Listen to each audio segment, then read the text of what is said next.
We got PleaseWipeMe, the Jacko specialist, going up against the generic soda. Jacko, Anji to start it off. That's pretty exciting. Yeah, no, I was telling Dank when I was picking the stream matches, I'm like, I'm pretty sure I've had generic soda on here a couple weeks in a row now.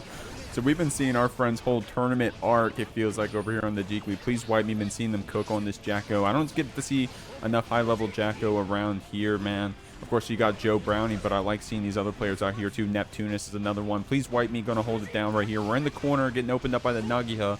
Soda's going to try to get a wall break here.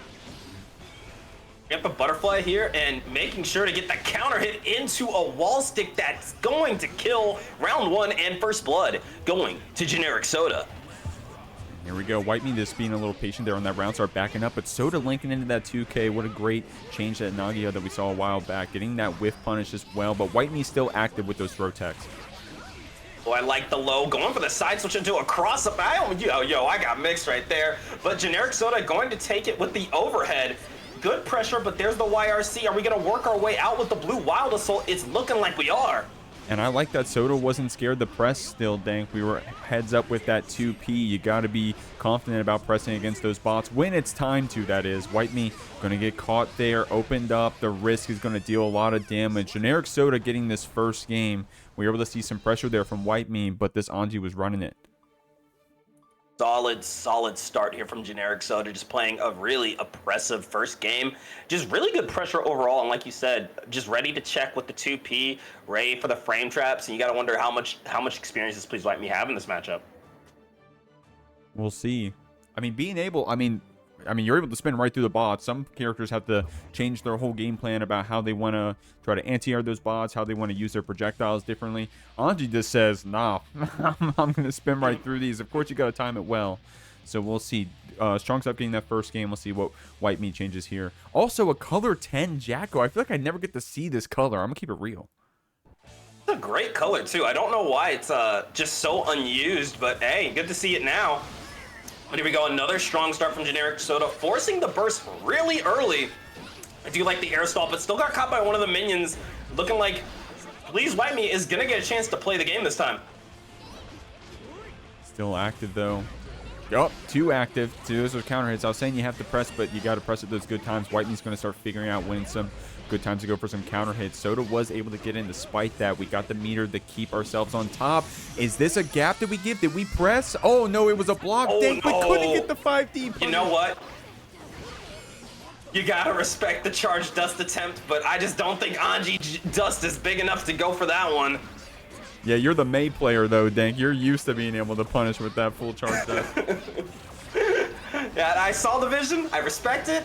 Just not today. All right, Soda getting these overheads, building up that meter.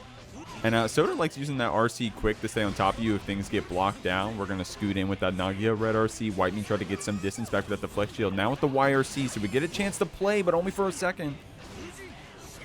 All right, Fujin into fan toss, trying to go again. Went for the Anji dipper this time into another Fujin and securing another round here. Generic Soda has been running house so far.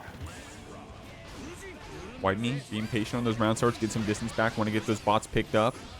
Love seeing that hit them when that bot gets the kick as well. Great stuff. Wipeme air stalling, getting in. Good defense here. Soda doing some strong stuff with these Rekkas, man.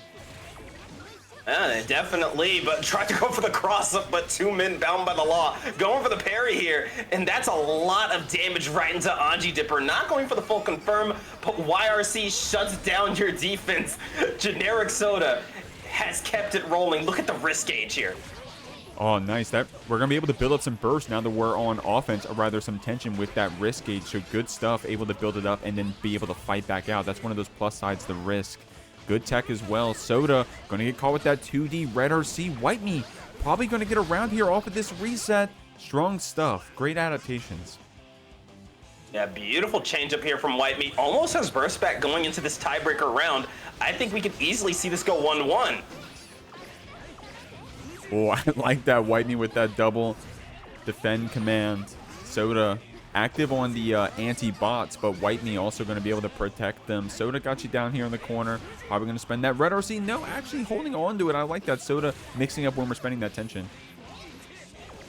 really no need to throw it out right away. Going for the blue RC, trying to break out with these 2Ps, but YoKai was ready to wait it out and respond correctly. Putting on even more pressure. You got 100 meter, the whole world in your hands right here. Oh, looks like the throw whiff was a mess up, but got the tap dust, and yeah, that's going to be wall break into positive bonus. Looking all YoKai right now. Now, Soda was able to build up that tension, though, Dank. That 5D red RC, if you got the combo to back it up, could be enough to do it. And that was a little stylish, too, from Soda. Great stuff. But, man, we were down to the last interaction here in that game, too. I like how YoKai was playing. If we can keep up those upgrades, maybe we'll see some more games here in this set. Yeah, definitely very possible to see some more games in that set. Really just good resourcefulness here from Generic Soda. Getting the dust off of the RC at the very end was such a solid way to clutch it up. And we just seen a lot of resourcefulness throughout this whole set, and definitely a lot of use of the fact that Anji can take a lot more punishment than most of the cast. Yeah, having that HP to play with. I mean, also just negating some of those hits depending on how you time it. We're getting in here. I like the single hit Rekka and then that delay pin after.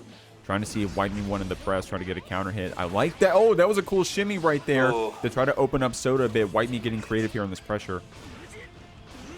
Did try to bait out the burst, didn't get it, but still in control, throwing out the minion, caught the wake up, and that's gonna be wall stick into dust. Nasty stuff from YoKai getting the positive bonus. Fish gonna get your turn here.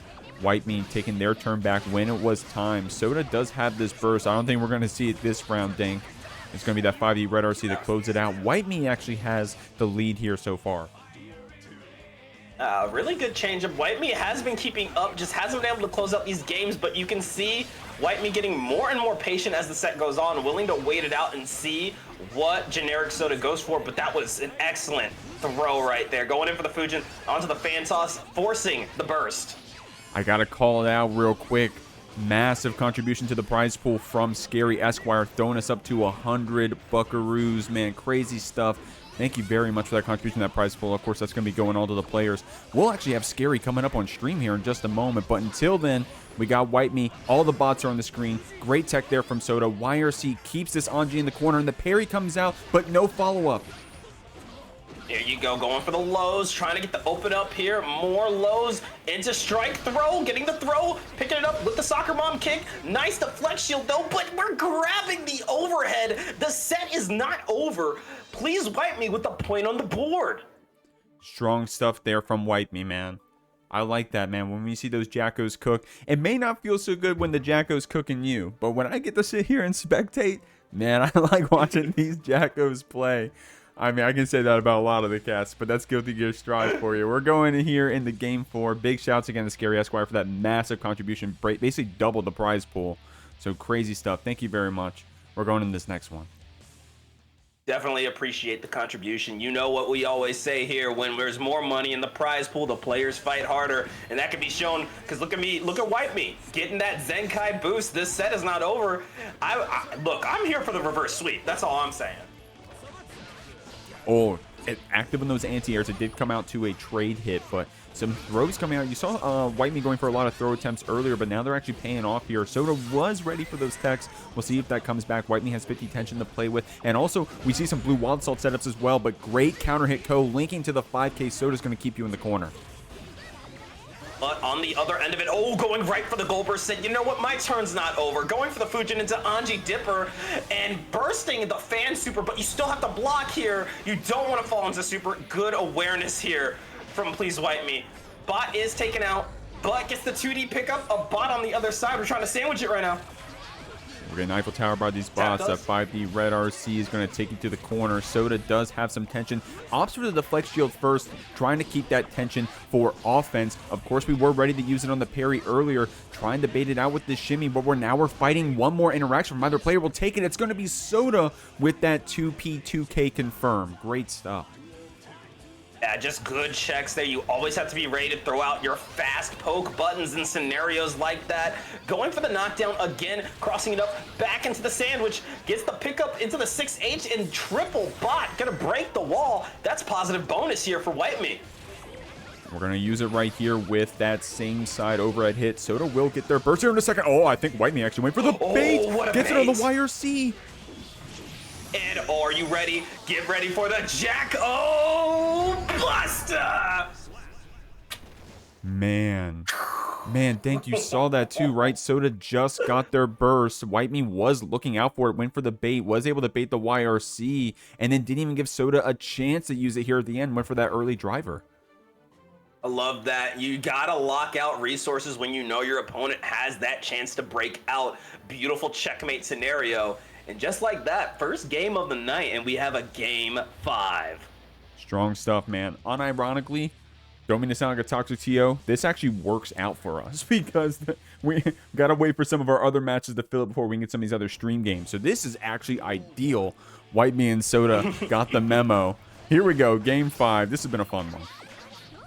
Definitely has been a great start to Jeekly 65. Going for the 6P into the Fujin and a fan toss. I like the jump around, forcing the burst really early out of generic Soda. And if you're gonna burst early, do it round 1. Dancing here in the air. A lot of spins coming out. YoKai with some good defense. I like that hopping over that 2K. Of course, that's a pretty good low crushing hop right there. Soda has this tension.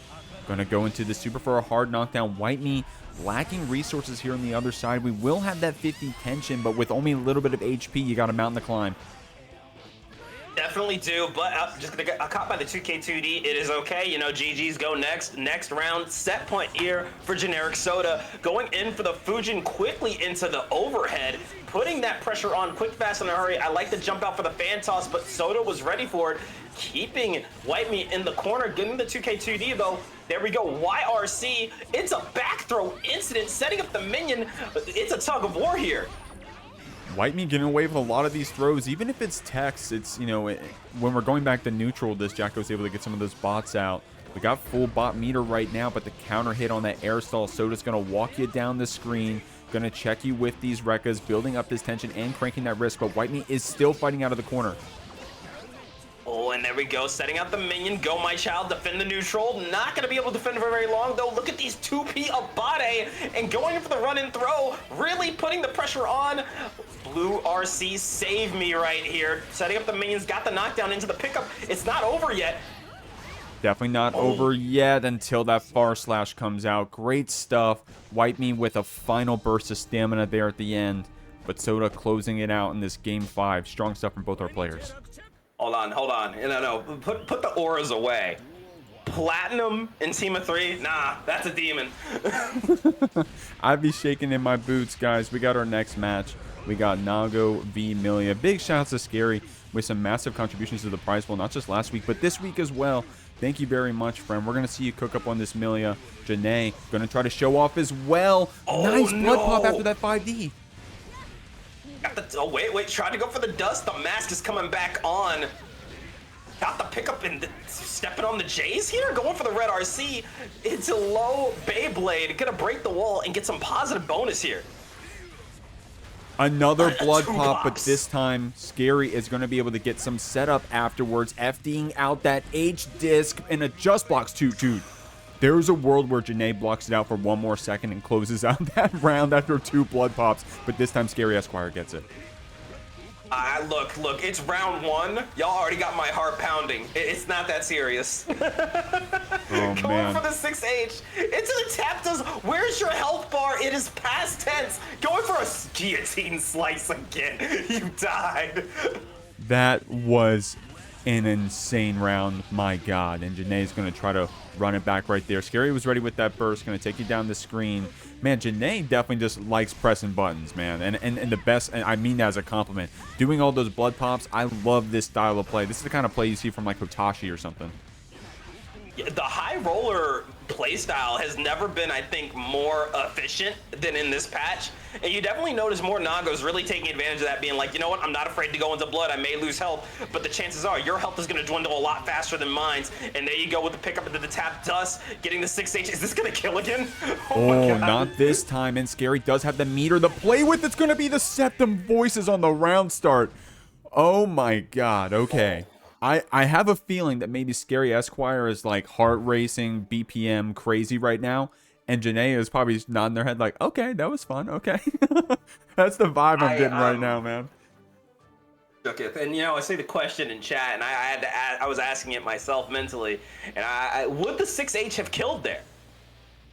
Oh yeah, what I did that TO thing where I'm looking at 3 monitors. I didn't even pay attention to the button. It wasn't the 6H. What was it? No, it was 2H. Oh, okay. Well, the 6H killed in that previous combo, so possibly. We're starting this next one off. Jehnee very active already. Scary dancing in the air. Great stuff. Definitely making it very hard for Jehnee to get a real good sense of where they want to hit.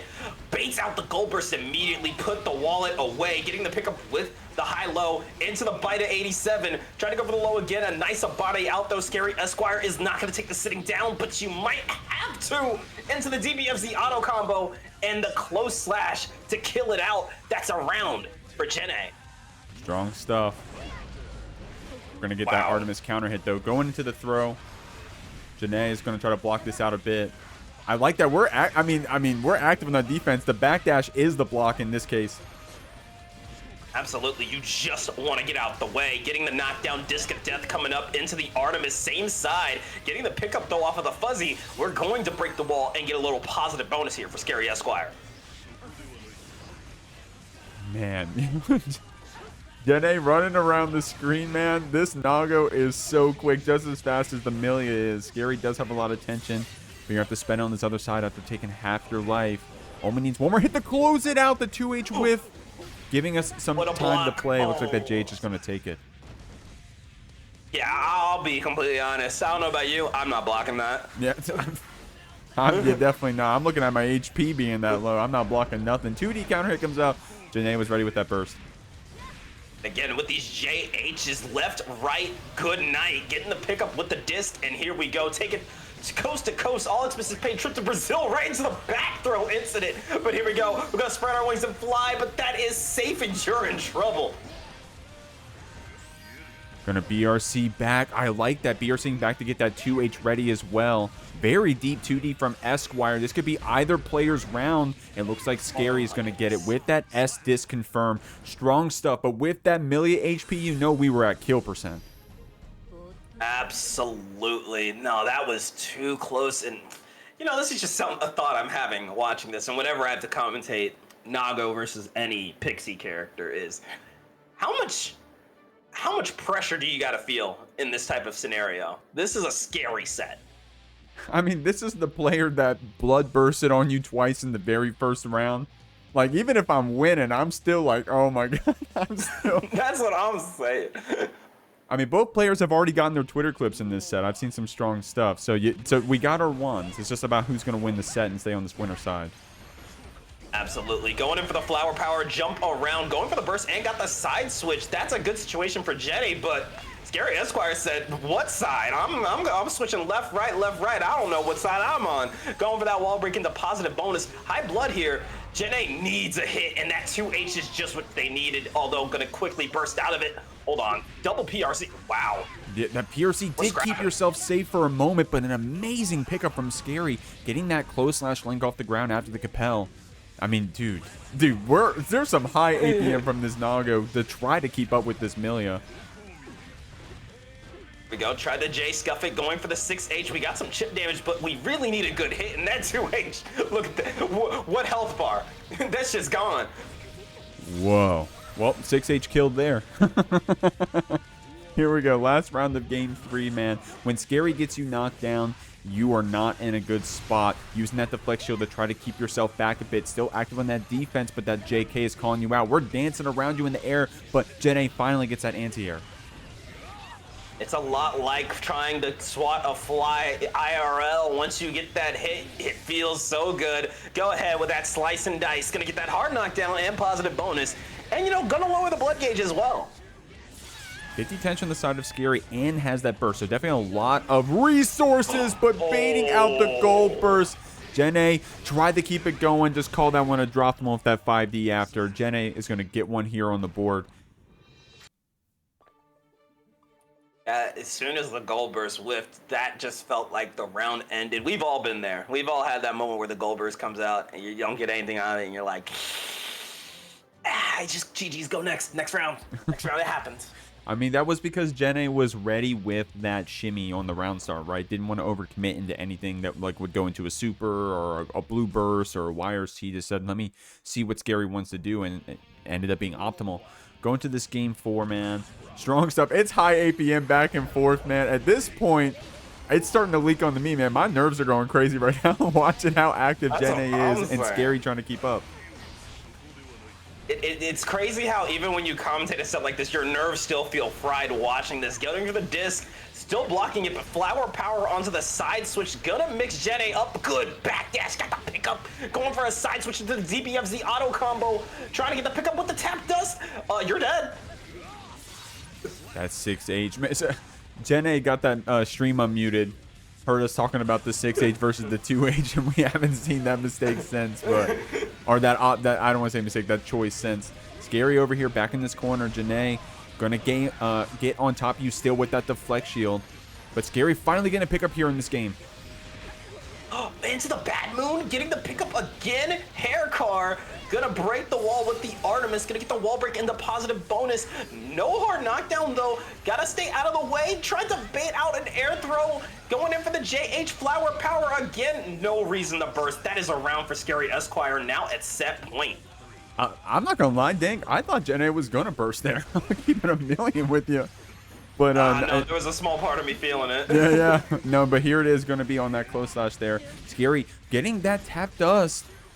I like what we're doing here. We're very aggressive. Yo, Scary saying, hey, Jehnee's not pressing that 5P, at least not as much as I think they're going to. So I'm going to keep dancing above you. Going to get that counter hit. Artemis into the throw. Red RC. I think that's going to take it, Dank. That was an awesome set, but Scary's going to be moving on the day. Well, it's definitely doable. However, Bronsua does stand in your path. That is not going to be an easy win. Starting out with the fan toss, going for the 2K2D, but getting the 2K2D right back. Already, Kaneda putting on a lot of pressure. Yeah, and it's unconventional, right? Just the stagger 2Ks, the dashes up, looking like Belial from Grand Blue out here. Finally going to DP through. Didn't get that follow-up, but you got the meaty close slash after.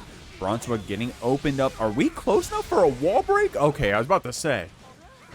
Nah, look, if that wall broke, that's crash out worthy. Whoa, close slash from the corner said, I don't care, I'm balling. Getting the pickup with the co, open up that umbrella, and here we go. A whole new world with the fans. Hard knockdown, positive bonus. Kaneda has a little bit of HP here to play with. And also a lot of tension. Not that much stamina, but we're going to get that stun dipper red RC. Bronsua going to burst this one out. And honestly, I don't blame you. You got the tension advantage. You just need the last hit. Dude, Kaneda tried to throw right there. That's crazy.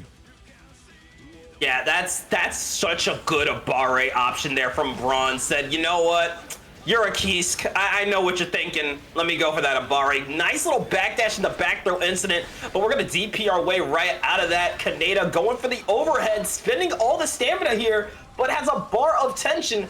You can still take this back. With that 5D combo, trying to get as much damage as possible. Not that much stamina here on the other side. We do have the positive bonus helping us out, and not that much HP we got to chew through at this point, so we're just going to clean it up. Kaneda bringing us to this last round, has that burst advantage for just a moment here, but also when you're playing against Sin Man, they're starting off with that stamina buff too. It can feel like they got 2 resource bars on top of you, and Kaneda showing you why that's so lethal, breaking the wall with that great start. First still on the table here for Braun, has been saving it for a rainy day. Once again going for the spin, but yeah, gonna use that RC to avoid the fish and get a beautiful DP pickup here. Go ahead, Titan, Rave. No clean hit, but you're still gonna get a hard knockdown, positive bonus. Bronsua got some tension here to play with.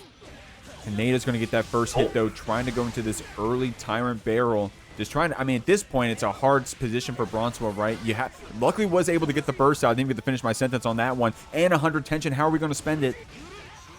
Going for the Anji Dipper into the PRC. You still have a half bar of butter. What are you going to cook with it? Going for the jump in. Nice Abade again, trying to play this patient game of keeping Kaneda in the corner. But there's the burst. This is a wow. Okay, not going to be enough to kill Dank, but this positive bonus after can help you out. But Kaneda with 100 tension, man. How are we gonna neutral skip here? What an air throw, going for the Dipper again! Holy robbery! Bronsua able to bring it back, saving all of his resources to the end there, and able to secure game 1. Nah, that was crazy. I think I'm about to see it in the replay. Did Kaneda go for run up throw again? Man, Bronsua is so ready to check it earlier with the 2P, this time with the Nagia. We'll see what adaptations Kaneda makes in some of these later games. Man, but Bronsua, yeah, you said it, dang. That was a robbery. I gotta pick my jaw off the ground. Hold on. I'm like, yo, whoa. Okay, Bron. Starting with the spin, fish me upon you, throwing out the projectiles into the overhead and baiting out the DP. I don't really blame Kaneda for going for an early burst here. DPing through. Bronsua still has their burst even after getting this Ko and stuff, so may see it early here. Yeah, to try to keep Kaneda in the corner. I like that decision, but Kaneda still active on this defense, able to DP through. I would have got hit by that hoof stomp, but Bronsua was ready and able to react. Like, you and me both, man. I don't know how Bron reacts to that, but you're not going to react to this because you're stuck to the wall. Hard knockdown, positive bonus, baiting out the parry. However, using that RC, we're still playing neutral here. Fortunately, couldn't link in that 5K, but we're going to try to walk Kaneda down unless, of course, that YRC has anything to say about it. Getting this opening, spending the last of that stamina. That's going to be the round for Kaneda, but Bronsua doing that burst early in that round, Dank, look at that. We built it back already, so we're in a pretty good spot, honestly. Oh, yeah, no, really, we are. And that's why I mentioned it earlier. If you're going to burst in round one, do it early. You're going to get it back. Oh, and look at that sliding under the projectile. It's all Kaneda right now, keeping Bron locked in the corner. Goes for the charge dust route after the red RC, and look at that damage, Jeek. It's a lot. That's a lot. It's a sin bread and butter, but it's a lot, Dank. I'm just kidding. Bronsua catching with that 2S. We got that Nagia red RC. Kaneda going to hold on to this burst. We held on to that burst in that previous robbery round, and it came out to bite us. But Kaneda holding out strong here. Only needs a little bit of HP to chew through, and 100 tension, 100 stamina. And oh, I like the use of the deflect shield. Getting a little distance here, but fish be upon you. Catching the backdash, throwing out the butterfly. Got the 2H, but no confirm off of that. Anji Dipper, oh, whoa, that was a good RC block, but it's not going to save you. The dash up throw, gonna work out for Kaneda this time. Tying it up 1-1. Strong stuff, man. Kaneda really believing in those resources there. And I like that we were, what's the word, sparing with our burst, right? Using that deflect shield instead of just sending it on a blue burst or such.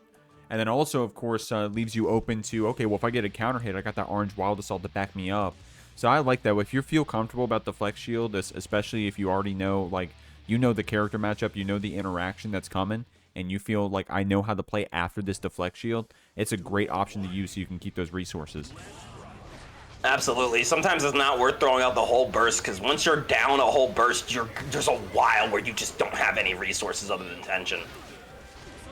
Bronsua looking good in this corner. Went for that red RC2S. Kaneda not going to fall for any cheap tricks, though. Did spend his burst to try to get out of this corner. I like that well-timed DP on Bronsua's far slash, and now we're running down the screen. The hoof stomp does get the pickup, and we're close enough for this barrel. This one should break the wall. Great stuff there from Kaneda.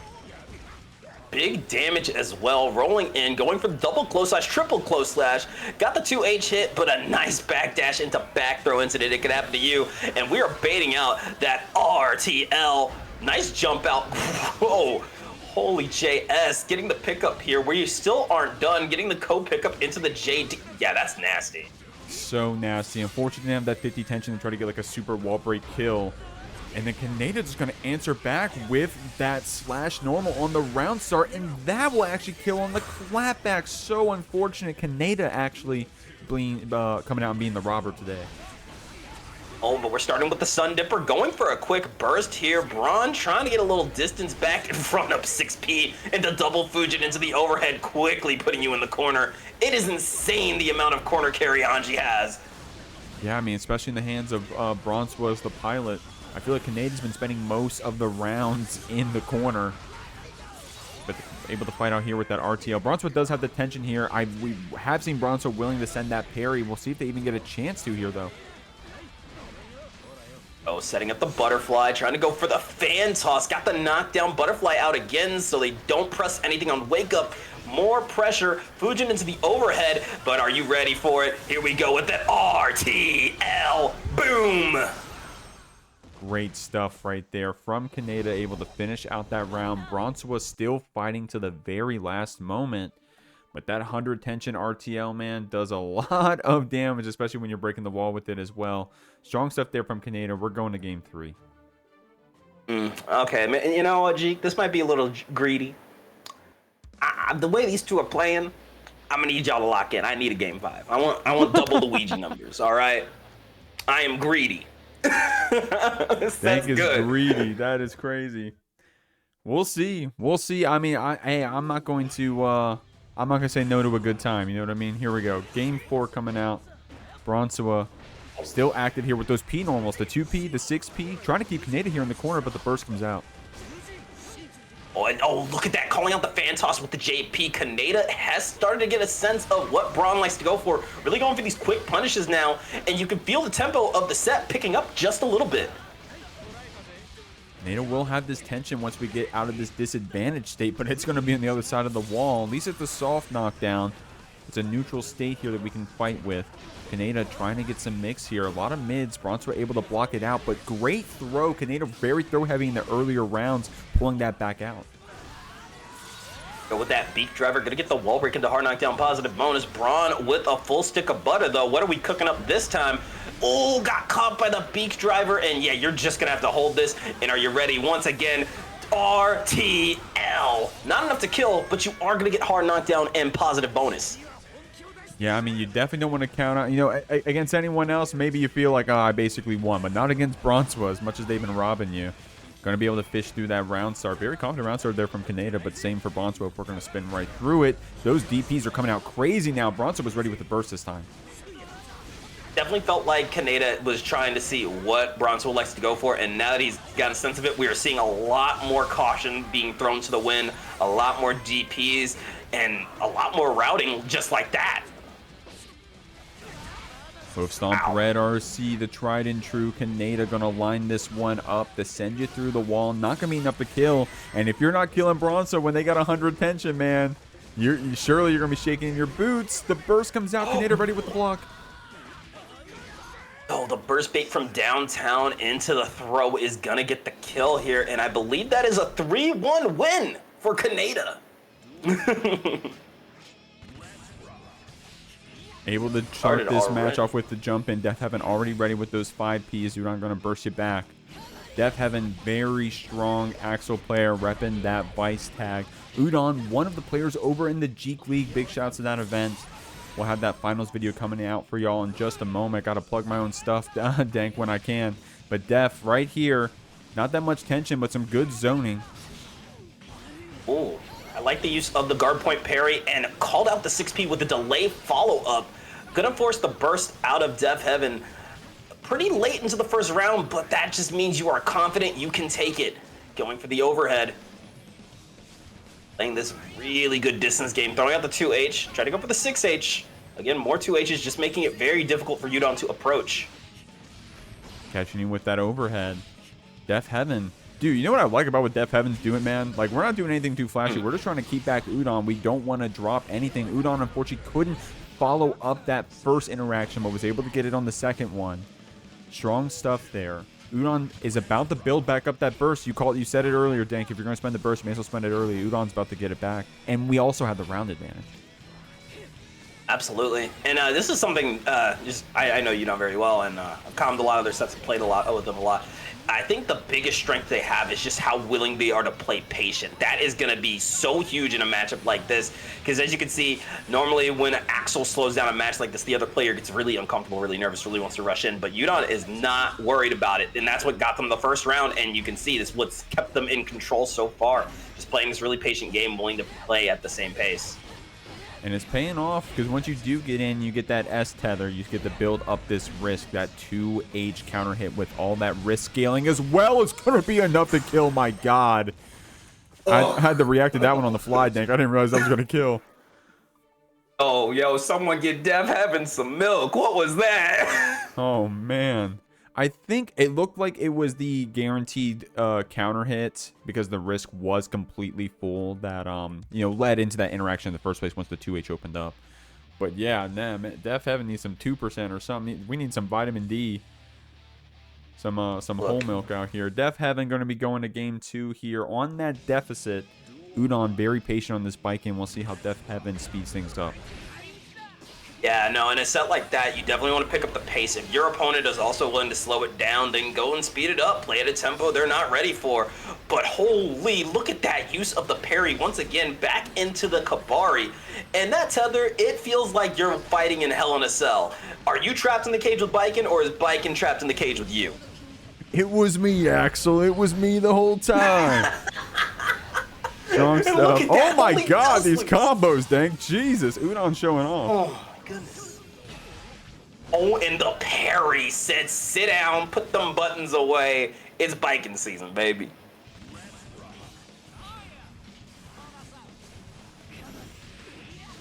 The double overhead opens up here, dang. Strong stuff. Deafheaven actually is speeding it up. Going in for the rainwater. Again, just more pressure. Looking to catch it. JS working out, but look at that Abate out. Udon looking to take a turn. Big counter hit here. Oh, I like that shimmy. It was a very small one. Try to get that burst. Deafheaven ain't going to fall for that one, but the second red RC is going to take it. Man, strong stuff there from Udon. Afforded that opportunity with the 100 tension. I mean, but not like it was handed to us. You got to be ready to bait something crazy like that.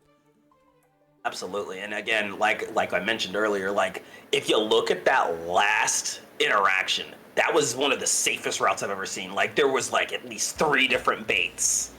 Udon was like, I'm gonna take your burst, I gotta take your wallet. It's not enough to win, I gotta take all the resources.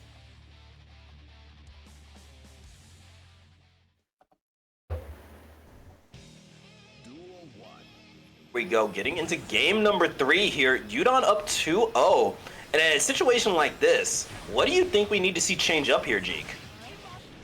I mean, you saw right there with that command grab, right? Maybe some more unconventional options. It looks like Udon probably is well practiced in this matchup, is ready to look for those interaction points, dash blocking in, trying to see the buttons that we're comfortable pressing after or comfortable getting in after. So Deafheaven probably just needs to be a little bit more unorthodox, potentially. Just some stuff to mix up Udon, get them thinking, and then maybe go back to our game plan. Completely agree. Udon is very ready for what the game plan that whoa, what was that? Into the side switch steal? Didn't look intentional. Deafheaven now gonna get a chance here, but that had some menacing aura right there. Best tether comes out. Oh, wow. That was a weird interaction right there. Actually able to get the punish on Deafheaven with the 5K because the S tether vacuumed us back in. Oh, Bar Slash is going to take it, but that was still either player's round if Deafheaven was able to get one more counter hit. Looks like Udon's going to be on set point. Big games so far. Forcing the burst quick, fast, and in a hurry. The tornado is out. Went for the jump, which is going to give Deafheaven a chance here. Going for that overhead. Rain, water, going to work out. Baiting the throw, and we got Axel Bomba loops. Getting out of that corner. Oh, and using that 2K2D, throwing out the Rensen again, trying to catch you, but got caught by the Ozansen one more time, going in for the sword slash. Oh, wait, 2K2D. Caught the jump in with the 2S, trying to go for the overhead. What the PRC, wow. Okay, that was spaghetti, dog. I wish we got to see Deafheaven link that 2K after that first bomber when the tether was applied. That was about to be a nuts-ass combo.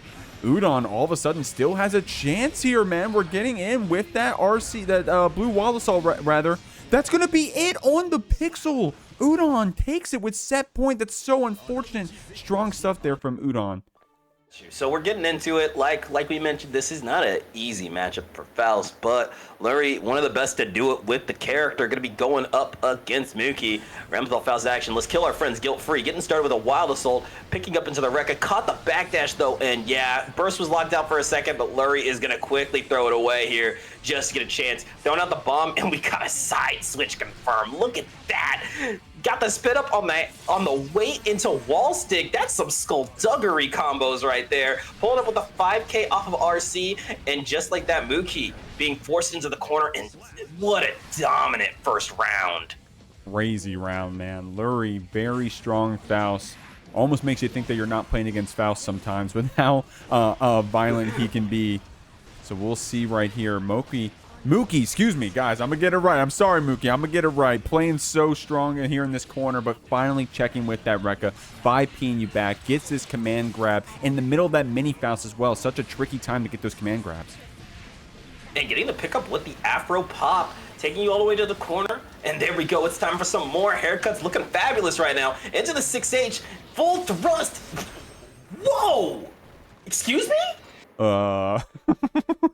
Faust can deal damage, everybody. He can. I'm not saying he will all the time, but... That kind of damage, though? I mean, it is that full charge thrust there. I mean, it's not a situation handed to you a whole bunch. I don't know the exact startup frames. It may be more in the second, I think. I don't know. Don't quote me on that. Have you seen clean hit off of the floor though? Like, you're right. He is very capable of big damage, but you just don't see it like that. I mean, yeah, I mean, definitely a character where like those combos kind of need to fall into your hands. You know, I don't know if you guys read Blue Lock, right? But luck is about being in the right spot at the right time, analyzing the situation, waiting for those items to come out, and putting yourself where the goal is. Mouqui doing some strong stuff here in the corner with these H and S swords. Lurry built up the tension, but you're not going to be able to spend it on this side. You're getting the wall broken. That's going to be Mortabato. Hard knockdown, positive bonus. A blue beat combo, but combos are combos. Throwing out the double sword, got the guard crush, but just slightly off the time. Back throw incident, going to claim another victim. But I like the BRC overhead, quickly fighting out of the corner. Quick pokes, trying to keep up that pressure, but here comes the YRC. Lurry with another knockdown. Catching that backdash with the close slash. Unfortunate Mouqui trying to play ping pong there with the 2S, but it actually comes out to bite you on the other side. Lurry gonna lob it right over your head. Getting that round win and getting some good items to start too. The hammer to back yourself up. The mini Faust to end this pressure. The 100-ton weight to get Mouqui jumping, but a JS gets us fighting here in the mid-screen. Definitely, like you mentioned, the RNG luck was on Lurry's side, as well as going for the deflect shield off of the sword toss. Did get caught by the 6P, but you could see a lot of good resources being used to just stay out of the corner against Ramlethal, because that's really the last place you want to be. Oh, wow. Okay, that was tricky right there, wow. Using the JP for a second to almost like, not the air assault, but to mix up the next option.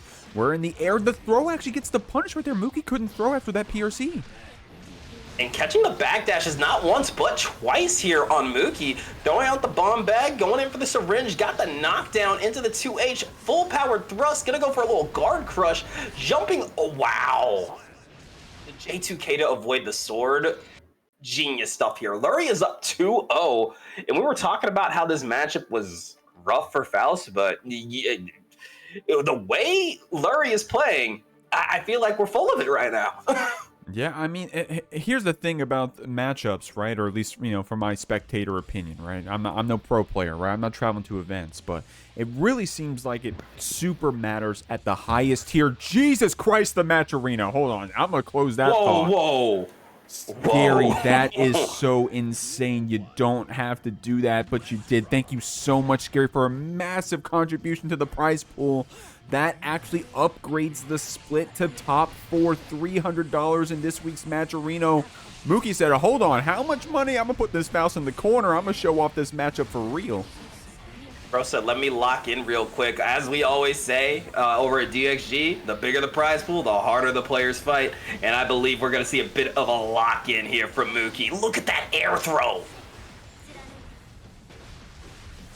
YRC gets another chance to fight here. Gonna get it on that run-up command grab. A lot of respect demanded by Lurry in this matchup so far.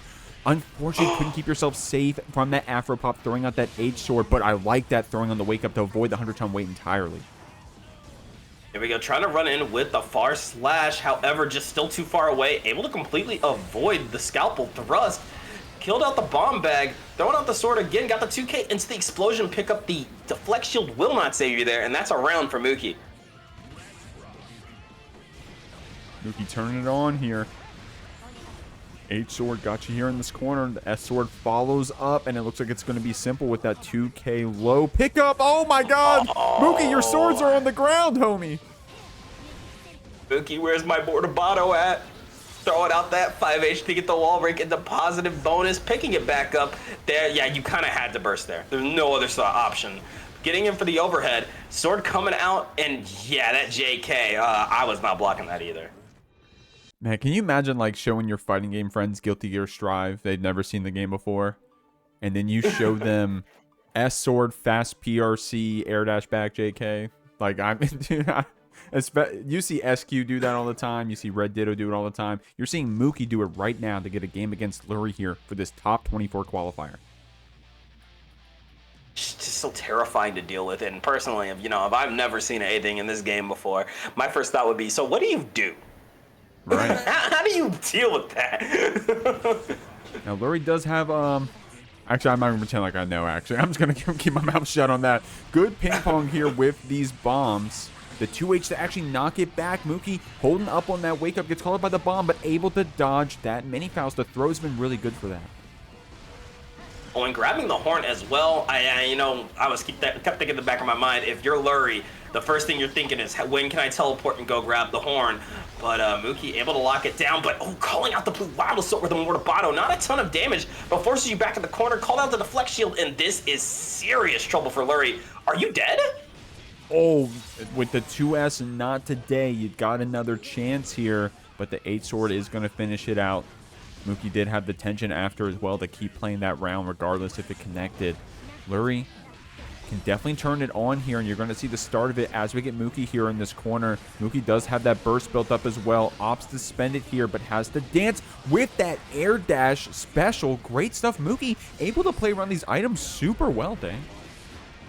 Absolutely, and that's really essential when it comes to the Faust matchup. It doesn't matter how bad Faust's frame data is. If you don't know the item pool, if you don't know what to do, you're going to be in trouble. And Lurry taking full advantage there, getting the wall break into positive bonus, but there we go into windshield wipers, throwing out the sword into the overhead again, and I have to call it out once again. The use of the flex shield into PRC super to get the back throw.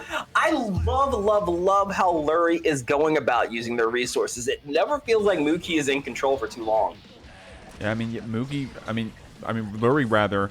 If the matchup really is that bad, then you know what you got to do. You got to use those system mechanics, and you just got to gap. But Mouqui, gapping with these throws, been so crazy on their wake up through the items.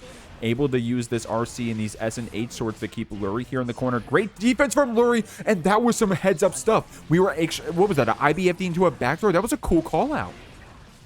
Yeah, that's the type of stuff you need to see in a matchup like this. Sets up the throw, and we're breaking shins in the joint. Is this enough to kill? It's Faust Super, so who knows? We'll see. Oh, Chad, did you lose or did you win channel points? Great stuff there, Lurry. Mouqui, though, turned it on there for a second. Jeez. Here we go, guys. Dang called it out. It's Father's Day. We're brawling in the backyard. We're getting a little familial disputes out here. It's going to be Naru on the Kai up against Nanan, the Forma del Amor on this Sin. We'll see how she does. She also plays a bit of Kai, so she knows this matchup. But we're starting on the Sin, and we're starting off strong with that Tyrant Barrel wall break. And as you mentioned, that Nanan also just played a Kai, and a very good Kai at that. That's going to be a huge advantage for her, because knowing the opponent's character in and out as well makes a matchup so much more difficult. Going in for the back throw incident, got that pickup and tied it into Rave. Our knockdown into positive bonus here. Oh. Good use of the burst there. Going for a back throw into Red RC. Charge stun edge into the DP. And that close slash is going to close it out. That is round 1 going to Nanan. Or I'm sorry, not Nanan. Naru. See, you play so many characters, I'm getting mixed. Shock state is on, going in for the Sun Dipper. EPing right through the projectile, but that leaves you open to getting knocked down by the Stun Dipper. Could I be into back throw? Going for the overhead, but met with another DP. We are scrapping it out here. Go with the overhead again. Gonna go for the dash into another Tyrant Rave. Hard knockdown, positive bonus. Nanan rolling in with another close slash, going for the double 2K into the overhead. J-Scuff keeping it up though. Naru staying defensive, waiting it out, but yeah, I got caught by the 2K. That was just a rough round there. Yeah, Nan Going into is so round 3. violent at doing those shimmies right there, Dang. She's just going to walk back and forth in your face for a minute if she's looking for a specific button. But right now, she's sending you through the wall. Did have to spend all that stamina, but we got rewarded with all that damage. Looking at the slide in, tried to bait out the burst. No dice, gonna go for the wild assault to erase the burst anyway. Burst is back in business, but Naru really feels like it's been hard to get out of the corner, but finally making it work. We got the power of God and anime on our side. It's Dragon install time. H stun edge as well, man. These DIs looking strong. Naru actually also has a decent amount of HP to back up that dragon install. Sometimes you go into it when you only have a pixel, but Naru actually is the raid boss right now. The second 5D comes out, but Nan was ready with that DP. And yo, it's time for the original ride. The Lightning gonna get the kill game 1 and DI in to win. I mean, it doesn't get much better than that now, does it? Man, strong stuff. Building up all that tension. Unfortunately, couldn't get that close / meaty after because Naru, I mean, to be fair, Naru did have the 100 tension, right? Like, even if Nan walked over and did a shimmy, went for a block, went for a safe jump or anything, well, you know what I'm trying to say. Naru was able to keep themselves safe with that 100 tension. So, strong stuff. Nice checkmate. We're going here to game 2. No, and that was a really scrappy game 1, so I'm very curious to see how both of these players adjust. And look at these IBs, even on round start. The defense has been so good from both players. Nasty stuff there, going for the Sacred Edge, hard knockdown positive bonus, and you get Shock State on Oki, which is so helpful here for Kaikisk.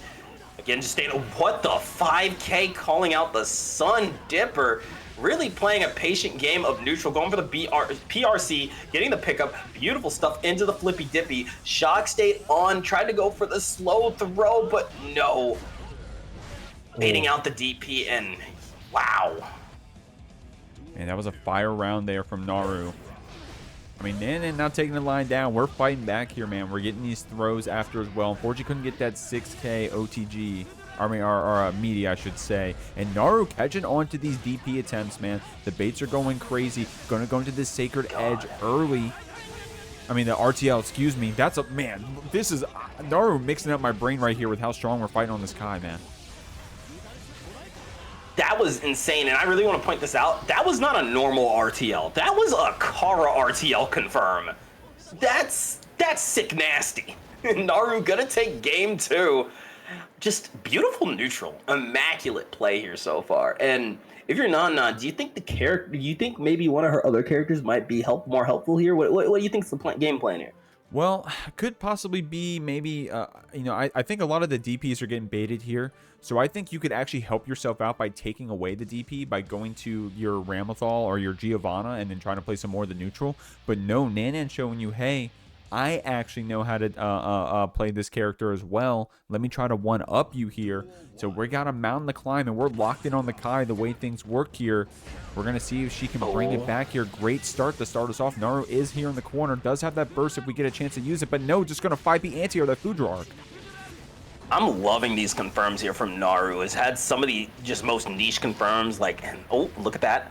Staying on the defense here, waiting it out, blocks the stun dipper, 2D into Ride the Lightning. Give me my hard knockdown and give me my positive bonus. We making some money tonight. Up again, double fuzzy. How many overheads was that? My lord. Going in for the stun dipper, forcing the burst out of non, but that HDP is gonna cost you the round. This is set point for Naru. I do love what Nan tried to go for there with that fast PRC down. She does do some crazy stuff with Roman cancels in general on all of her characters, which I think is a really cool trait, despite, no matter who you're playing. But Naru says, I don't care what character you're playing. I'm ready to bait these DPs. I'm ready to anti-air as well. The 6Ps and the 5Ps have been going crazy. Naru going to go to an early cancel of RTL. I think that's close. Yep, close enough to break the wall. Nan one more chance here with the 50 tension. Oh, and put the toes out, got the 5K meaty, and look at how patient Naru is willing to be here. Said, go ahead, make a decision. I have something to counter it. Going for the stun dipper, trying to go for the tap does, a bit ballsy, but you have the health to take those risks. Going in for the stun dipper, a bar of butter still here. Now trying to rush in, but got caught by the jumping projectile. That is a 3-0 win for Naru. Let's get it. Let's see it from the one and only Dany. and the one and only SYMPHUUKAI. Let's see it. Kill your friends guilt-free. Already using that 2K, the DLC 2K, the duck under the projectile, baiting out the burst, and here we go. But going for the side switch in the shock state, gonna quickly burst all the resources off the table already, Jeek. Yeah, I mean, both of our players spending it all, building up that tension, though. The stain is applied. Try to get that cross up, but Dany, nice job blocking it and then getting that DP in the gap. But SYMPHUUKAI also in the gap, fighting back without a bar rate 2P. Both these players have crazy high APM trying to get on this top 8 winner side. Shock state is applied, but hey, hold this Omnom Arbiter sign. Curse is back, or I'm sorry, Stain is back on. Going for the 6P, got the pickup, and you already know we're not going for girls. We're going for the Omnom Super into Up Reaper. Not gonna kill, but that was a nasty confirm. Oh, and a trade here at the end goes in SYMPHUUKAI's favor. They did have that HP advantage. But the 6P is coming out. We were seeing a Naru anti-air on this Kai. Now we're seeing Dany do the same thing. Oh. You know what? I love me some Kai keys. You know, these Kais always show up to play, playing some immaculate neutral here, but SYMPHUUKAI has been playing around the Kai buttons insanely well, but Dany tab dust, you're not blocking that. Getting the pickup into the DP. All expenses paid, trip to Brazil here. Shock state into wall break on positive bonus. This is a great move for Dany. SYMPHUUKAI getting that anti-air 236S. Both our players building up a lot of tension. Dany with the advantage of it right now, able to get that stun dipper from downtown. SYMPHUUKAI with a well-timed burst to fight back. It's just staying on the defense. Got the shock state applied, going at the 2H stun dipper. Gonna get the pickup here. Where's my DP at? There it is. Getting that close slash into a Dany round. Beautiful stuff. Going into round 3 off of game 1. Hey, oh, got caught by the Reaper here. Curse, Stain applied, throwing out the plus frames, but an excellent JH from Dany, going in for Flippy Dippy, putting up the shock state, going in for the Keys Tech, the run-up throw, charge stun edge coming out. We are putting on all that aggression, all that bulldog pressure, trying to make you jump, but oh my goodness, teleporting around Sacred Edge, still avoiding shock state, but getting that run-up close slash into stun dipper, you're in trouble. Yeah, SYMPHUUKAI is really creative at getting out of that corners, but that Dany 5D Red RC, man, I've been commentating Jeeklies for a minute now, and I feel like I've seen that exact scenario 1,000 times. Dany always able to get that 5D Red RC here against his opponents in these brackets, and this time it's going to be closing it out this first game against SYMPHUUKAI, but that was a long one, man, and both our players were very quick to be active on defense, not letting our opponents get away with any gaps. SYMPHUUKAI being very creative, getting out of the corners. This is going to be a fun one. Oh, absolutely. Like, again, I feel like we have matchups so many times in TNS, but no matter what, it is always such a great show because these two just adapt around each other so fast. It already feels like we're on like the 20th layer, and we're getting into game 2.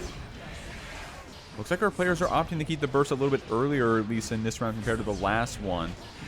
Dany gonna have this Stain pop hit him and then not bursting in time for this 6H to wall splat. So now we're in a weird spot, right? SYMPHUUKAI, hard knockdown, Stain applied. Dany does have that burst, but there's a lot to climb back from. We'll have to see if we're gonna use it defensively here, if we're gonna wait for an offensive wild assault. Trying to wait it out, trying to go for the JS and RC into the 6P, but we're gonna take a little off the top there into the wild assault. And Diary Clot running in with the throw, the classic Keisk energy right there. Going for the jump in again, but oh, I like the use of FD, getting away from those lows, getting a little push block, and teleporting back into neutral. However, getting caught on the shock state, you have to Abare your way out. Beautiful pickup here from SYMPHUUKAI. Dany with 100 tension here. Could be tricky with his own neutral skips, even with this low HP at this point. It's going to be that stun dipper. PRC, I like that throw punish. SYMPHUUKAI is going to build up their own resources as well, but that run-up bar slash, oh, that may kill Dank. Oh, not enough. Oh, not enough. If you did Sacred Edge, maybe, but that's something you got to keep you aware of that I've just noticed after time and time of commentating Kai.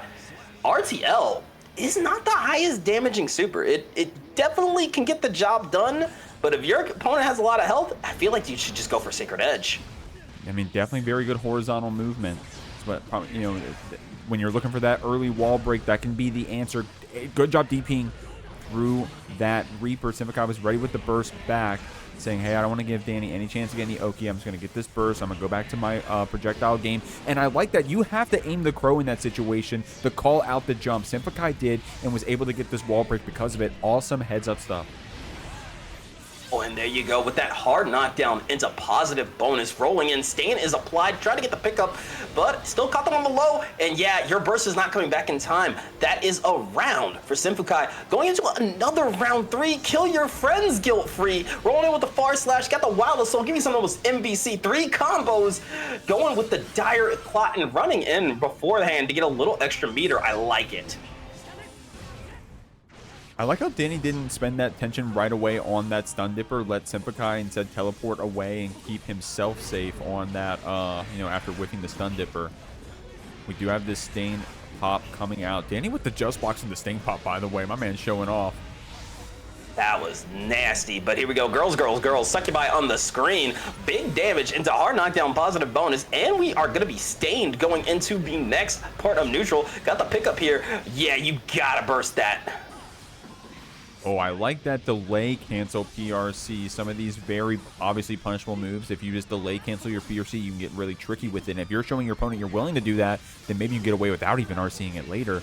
We're going to go for that double overhead. Red RC to try to bait this burst. Goes for a quick DP after, even if SYMPHUUKAI was looking for the burst, didn't get the chance to use it, and now Dany's up 2-0. Insanely good. Dany has just absolutely taken the momentum back over SYMPHUUKAI, but as this set has been going, I just don't think this is over yet. I feel a game 5 coming. I feel a comeback coming from SYMPHUUKAI here. We'll see. I mean, that's one cool. I mean, I used to only be able to say this about a few players, but now that GQ top 8s have been getting pretty diverse and very competitive, no one really tilts up here, or at least from, you know, from my perspective as the spectator, right? All these players, when they decide they want to win, when they get reminded that that matcherino is at $300, they start locking in, Dang. Yeah, absolutely. I mean, because here's the thing, like, some online brackets you'll just enter and be like, well, you know, there's nothing on the line, I'm just here for experience. But other times you'll see that cash pool and you're like, hold on. Let me lock in. Let me realize where I'm at right now. And there's a lot of cash in. Ooh, first of all, I really want to commend SYMPHUUKAI for not bursting on that 6K. That is burst safe, and I've seen a lot of people fall for it, but SYMPHUUKAI was ready for it this time. Dany really good at baiting those bursts in general. My man is very strong at going for it, going for those burst safe routes, and it's been paying off for him in all of his tournaments, let alone tonight. We're up 2-0. We're here on set point. Big shouts to everyone's been contributing that matcherino. If you guys want to add some more to the pot, I already hit the command. All you got to do is claim those free codes to contribute more to these players out here. SYMPHUUKAI definitely deserves it. Look how they're playing here, keeping Dany in the corner. He does have this burst to fight out with, but we're doing a good job boxing them back with this Testament. And it really doesn't feel like SYMPHUUKAI is doing anything wrong. It just feels like Dany is playing so defensive. Had blocked for a good 10 counts, but completely unshaken. And this is set point, mind you. Nice, active on those anti-airs. I like that, dude. We special canceled the 6P to get the teleport throw after. Dany wasn't ready for that. None of us were ready for that. We're going to break this wall. You got the stain applied. What's the guess going to be here? And again, staying on the block there, waiting for Stain to be removed before going for the YRC into back throw incident. Going for the multi-overheads. Shock State still applied, looking nasty here. Able to stay on the defense. Shock State applied again, but got caught on the backdash by Arbiter Sign. We got another round 3, and it's been every game. Early wild assault to carry SYMPHUUKAI here to the wall. They want to spend that burst, saying, nope, I'm not giving this positive bonus to the hands of Dany and Maza. At this point, man, it's not even the characters, right? It's like, hey, I'm playing against Dany right now. I do not want to give Dany resources. Absolutely. Oh, flippy dippy a little too far there. Gonna get the 2S into a nice little pickup there. This could be a turnaround for SYMPHUUKAI, but got caught. No crow coming out. This could be devastating. SYMPHUUKAI does have 100 tension to play with. Testament enjoyers, let me hear ya. Not today, though. The counter hit far slash is going to close it out for Dany and Maza. Strong stuff from the king of Kai Kisk of Guilty Gear Strive down here in Mexico. SYMPHUUKAI is going to be going down to that loser side. Now, didn't you actually have a little bit of an ABBA side quest yourself at one point? So you know a little bit about this character. I did. I just don't. This character makes me sad. This character makes me sad now. But I do think she has good tools against Ram, but it really comes down to the fact that you really only on half the time. If you don't have the resources to be on, it's kind of Ramlethal's game. We'll see. We'll see, guys. SQ gonna get knocked down here. Big shouts to SQ. Been playing a lot of brackets recently, trying to get some hype warm-ups for these upcoming tournaments. Pedrito as well, been making some good Jeekly runs. SQ has this tension built up. We're fighting here in this mid-screen, going back and forth, crossing up each way. Pedrito still able to get out of this corner, though. Pedrito got to be one of the best baby Abbas I've ever seen. Still so active despite having those weaknesses out of install. They're able to take games that they wouldn't be able to otherwise. SQ trying to open up this Abba here in the corner.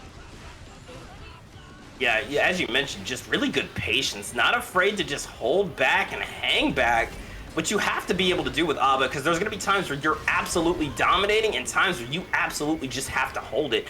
But again, out of jealousy, and this is where Abba's weaknesses really begin to show, because it really just felt like a good chunk of that first round. Pedrito just did not have the jealousy to really cook. Ditto does have the burst here to play with, and I like that actually going for the blue wild assault install, just confirming that hit into a quick install, and it paid off, right? You got the next interaction turned into a wall break, and that's some decent damage as well. We still have all that jealous rage to back us up. SQ with a great clash cancel, but Pedrito calling it out with the tentacle super. That was some high APM.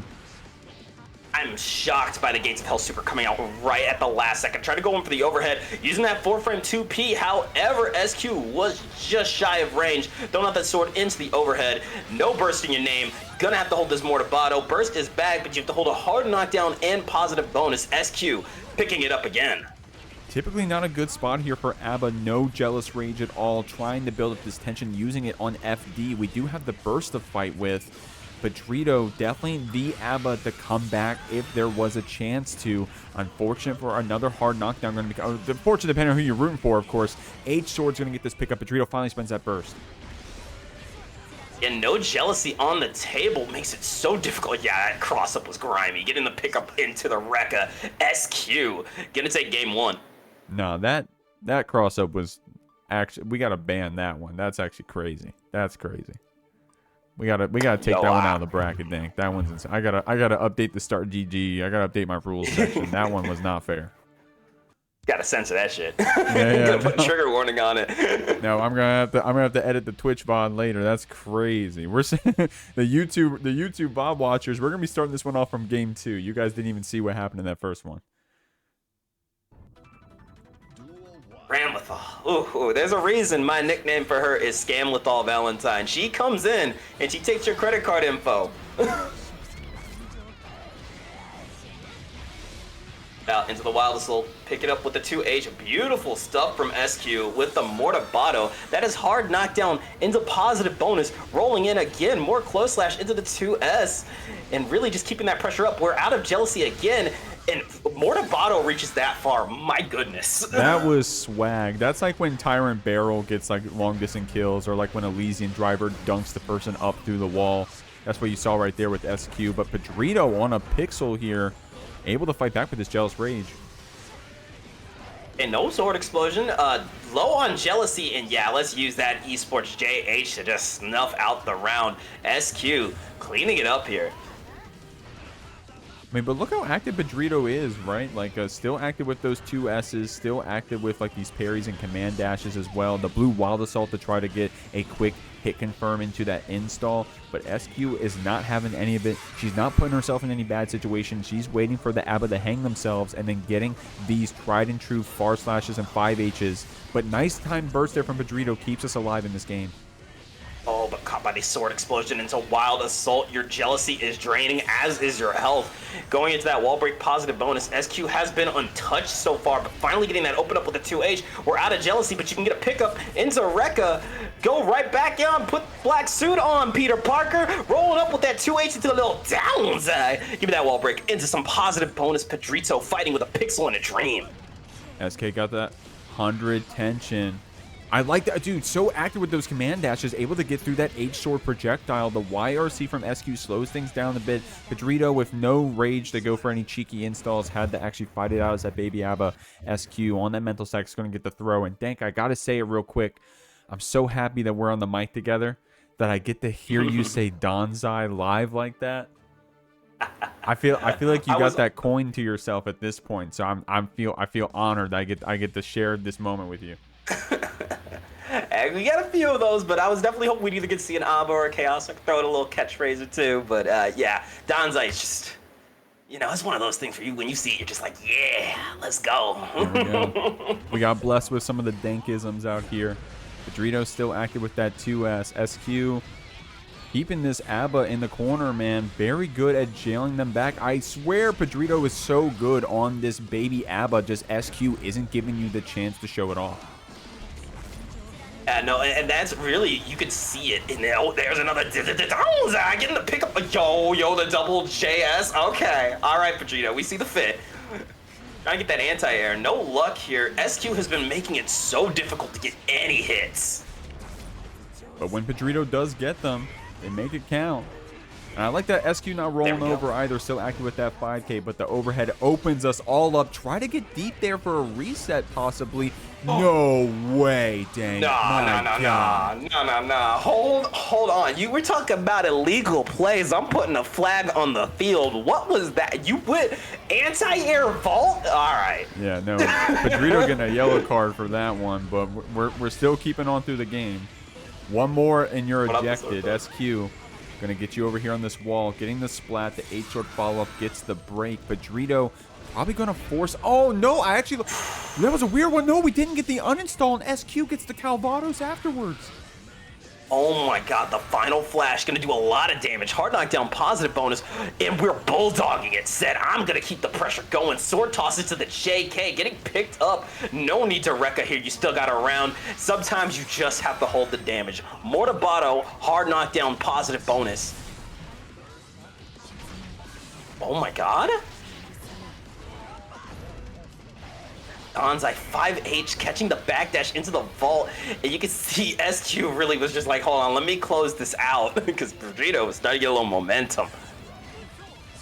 Active on that round start still with that parry. Got picked up with the rock, spends the burst to fight back, and that's the cool thing about the burst when you're ABBA. You're able to go for that install if you built up just a little bit of rage. Tried to make it count, but Pedrito not going for the force on install. Very good at managing that resource. Builds it up on a couple hits, goes into this install, uninstall, reinstall. It's hard to keep up if you guys don't know how this ABBA plays. Pedrito gonna keep you guessing. Oh my god, and the pickup into the Danzai into the close slash, but misses the 6H. Yeah, okay, you were able to save it though with that little 2K. The say ain't over. Put the brooms away because we got a competitive set on our hands. Score is 2-1. SQ still in the lead. Man, if there's anyone who's going to be good in that scramble, it's going to be ABBA and especially Pedrito. So strong stuff in that last hit situation. Pedrito, I mean, guys, I told you I wasn't lying. Pedrito was so good on that baby ABBA, able to find so many creative ways to get in. Of course, if you guys go read the Dust Sleep, if you play this character in training mode, you know about the key grab, but Pedrito going to show you all the different ways you can cheese yourself into that install after building up a good amount of Jealous Rage, navigating big neutral buttons that SQ can throw out like those JS's, getting parried so simply like that. We go, oh, stop it with the JH, calling out the backdash, and this is just, oh wait, the drop, hold on, this could be huge for Pedrito. It's looking huge, Dank. We're going to take you all the way to the wall. Oh my god, almost. Link with that 2K 6P strong stuff, but SQ's fighting back here. Heartbreaker drop here, getting the pickup though. SQ gonna take full advantage of it into the windshield wipers. Wall break into positive bonus. And here we go, we're going back into the reinstall, opening up the gates of hell. And able to get a lot of guard crush, but misses the Danzai, and now you're in trouble. Deflect shield not gonna help you, still has to hold the sword stuff. Going in for the Rekka, or out of jealousy, and this is looking like an SQ round here. She's using that 8-short PRC to get some mix applied. Pedrito has to spend that tension to FD out every hit at this point, and no Jealous Rage. It would have taken a massive blunder there for SQ to let that round go out of her grasp. But she's able to secure it. We're going to set point, but Pedrito playing so strong before, we'll see what they can do here. It is definitely not over. Rolling out with that far slash, throwing out the swords, 5H into Wild Assault, getting the pickup again. Into the close slash, and windshield wiper is going to get that wall break into positive bonus here. Cat Scratch Fever. Locking it down, and there's the burst. This is last chance for Pedrito. S-Sword gonna jail you back. SQ active with those close passes, but Pedrito calling out the meaties with the backdash, trying to cheese in with this hop kick low on that JR. We do got 50 tension on the side of SQ. Picks up the 2D with Wild Assault. Able to go into this Calvados. We still got both the swords, and that's going to be the set for SQ. Strong stuff from Pedrito, but the Ramlethal is going to stay on this winner side. In your opinion, Jeek, which character do you think is a bigger threat in the meta right now? Oh, wow. Bigger threat. You definitely see a lot of Ramlethal, at least in the intermediate level, right? And there are some absolute killers on the Ramlethal. Of course, SQ is one you're seeing right now, and RedDitto. But this Goldlewis, man, he can be a bracket upsetter. So it definitely goes either way, at least in both of these pilots' hands. You know, they make these characters look absolutely insanely broken. SQ getting Red open up here and using that Daru to get the wall splat. That's going to be a hard knockdown, positive bonus. Quick, fast, and in a hurry. Rolling in with the JK. Throwing out the sword. Going for the empty jump into low. That is a gross here from SQ. Gets the wall stick, and here we go. More to Bato. Hard knockdown, positive bonus. But Goldlewis got a huge pool of health to pull from. So RedIAmNot going to get another chance to bring it back.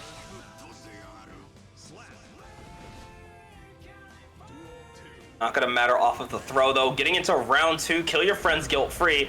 Going in with that JD into the behemoth. Going for the overhead, not gonna work out. Putting on the pressure. We are seeing some chip damage, but you're gonna need a little more than chip. We need some dip too. Going in for the JD. More, but still can't get an open up on SQ. However, most of that health already gone. Getting the side switch though. Pulls up with the far slash. Gonna force the burst in. We got the sky beam. Oh my gosh, great stuff. SQ Whoa. navigating that laser, able to burst Red into the corner, and now you're playing her game with these H swords, with that tension if she gets that chance to spend it. But Red, with that backdash B or C, actually gets to bait out the Y or C. Roman cancels back and forth, hard to keep up. Red is taking out that round. That was a really good take back there from RedIAmNot, but there's the JS into the scratches. Getting the pickup with the sword into windshield wipers. Not only getting the sword back, you getting that positive bonus. SQ looking to run away with some momentum here, but the JD is a big stop sign telling you to slow down. And lining up that super Red running up on you. SQ, she has so much here to play with on the other side. She's got to get a chance to spend it, but Red's not going to let you with that level 2 security minigun. Hey, so remember how they said they nerfed chip damage? Just not that one. Just not that one. He needs it on the minigun. Come on, Dank. It's a level 2 security minigun. We gave up our drones, right? It's worth it. Look, the less I say on Goldlewis, the better. Putting down that sky beam, though, we still got to gauge. Oh my God, the YRC not gonna matter. Going for the cross-up red RC, and you're dead. I've seen SQ go for that before as well, and unfortunately, off the top of my head, I don't think it worked out the last time either, but I do think it's a smart idea. It's just so hard to time, right? Waiting till the very last hit of that laser super, it can be hard to guess how much it's going to hit you because it does vary on the security level. So if you guess wrong, or if you time it wrong, it comes back to hurt you. But I think it's smart in theory. SQ definitely warming up that round. Definitely threw our players for a loop there for a second, but Red's going to be starting off strong. SQ, let's see what she's got. Definitely not out of the ballpark yet. SQ is just so good at adapting. We've seen her just come back from a lot of insane just deficits, and just being down a game isn't too bad. You know how it goes in bracket runs. First game, always a download game. Red with some good defense here in the corner. SQ has his 50 tension to play with. Going to spend it on that hard knockdown super. Red is going to have to chew through a lot of HP here. Goldlewis can do it. Just one counter hit's all we need. But looks like the counter hit's going to be going to our Ramlethal here. She gets a perfect. And this is just something I'm noticing here with just the pace of these games. It really does feel like SQ guesses right first and she dominates, or RedIAmNot guesses first and they dominate. This is a very back and forth. Whoever gets that first hit is running and driving type of set. Couldn't line up that Daru after, but I did like the idea of Red acted with that 6P through the H sword. That's a really nice call out if you guys are willing to react to those H swords with the 6P. Don't even have to get stuck to the corner. Trying to get some started with that JD, but SQ so strong, fighting back with those far slash Darus. Red not going to hold it though with these throws. There we go, going for that overhead, jumping back with the JH, going in again, another overhead, trying to pull with the 2K into the earthbending, but forcing the burst in. Are you ready again? It's time for the sky beam. I like that. The early YRC this time to keep yourself safe. Counter hit JS. Think this isn't going to be enough to kill, but we're going to take you to the wall. We're going to send you through it. Definitely a great play here, but unfortunately you gave your opponent a bar of tension to work. Holy crap, are we flying? Drone coming out, but that jump back JS is going to secure the game for SQ, tying it up 1-1. Man, that was an awesome round too. SQ doing some cool tricks. She definitely swinging from the trees there for a second, mixing up her momentum. And it paid off, man. Dank, you got to be really strong with RC here at the high level. You have to be very creative with it so you can pull off neat stuff like that when it counts. Yeah, I agree entirely, especially once you get to this upper echelon of gear play. It becomes very important to use not just your burst gauge, but your tension gauge as well. Like, yeah, you could probably go for a super into RC, or yeah, you can go for a super into the end of the combo, but do you want to save that? Look at the resources of your opponent. Would it be better to save that meter for neutral and wall break? Like, these are the types of things you have to think about. Red right now thinking about how much chip damage we're getting on these BTs. SQ able to get out of that corner. The drone holding down the neutral for only a moment as SQ jumps in with that JD special cancel.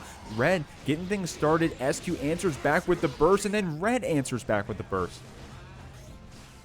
Burst off the table now. We gotta use only butter now. And speaking of butter, RedIAmNot with a full stick of it. We're gonna cook something up, grilling something on the grill. Goldlewis is a grill man. We all assume this, right? Oh yeah, and you know Goldlewis likes it well done too. I can already tell. I'm looking at my man. He said no pink, but we're getting this drone down. I don't know what that. Don't overthink that one. I'm just talking out here. Here we go. RedIAmNot getting run down right here. SQ gonna open you up with that 5H. Oh, double 5K here. SQ trying to throw it out, but Behemoth Typhoon.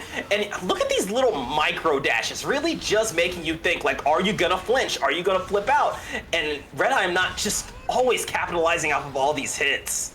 Ooh.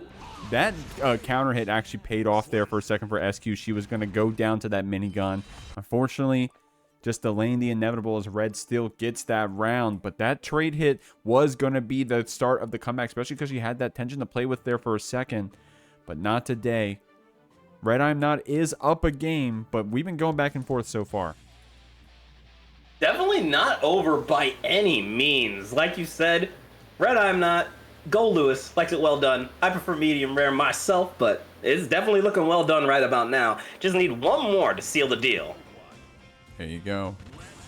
Red said, let it sit. Let's flip it one more time on the grill. Let it sit. Let it do its thing. SQ gonna burst you back. And this JD, I like that, man. When you get those really high JDs, you can really have your opponent guessing on what you're gonna do on that ground state. But SQ picks you up, gets this hard knockdown. Beautiful stuff here. Going for the hard knockdown positive bonus. Throwing out the sword. Trying to go for the throw, but quickly teched here by RedIAmNot. Going for the jump in. Got the Behemoth, but missed the drone. But going for the RC here. One more time. Yo, your health? SQ does have tension here on this other side. He's going to spend on that YRC to try to fight back in this round.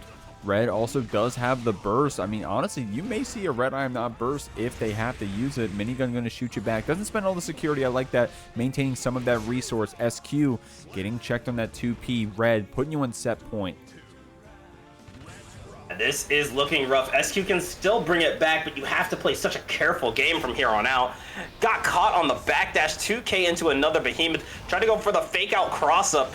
And there we go with the JD into Behemoth. Wall stick. Into another one. Got a half bar of butter here. Rolling in PRC into the overhead. And yeah, that's going to be game, set, match. No chance to burst. That is a 3-1 win for RedIAmNot. Okay. Oh, I got to open up Tournament Stream Helper. It may make it go away for a second. Just hold on. Hold on. It's okay. I'm getting an ad. No! Oh, God.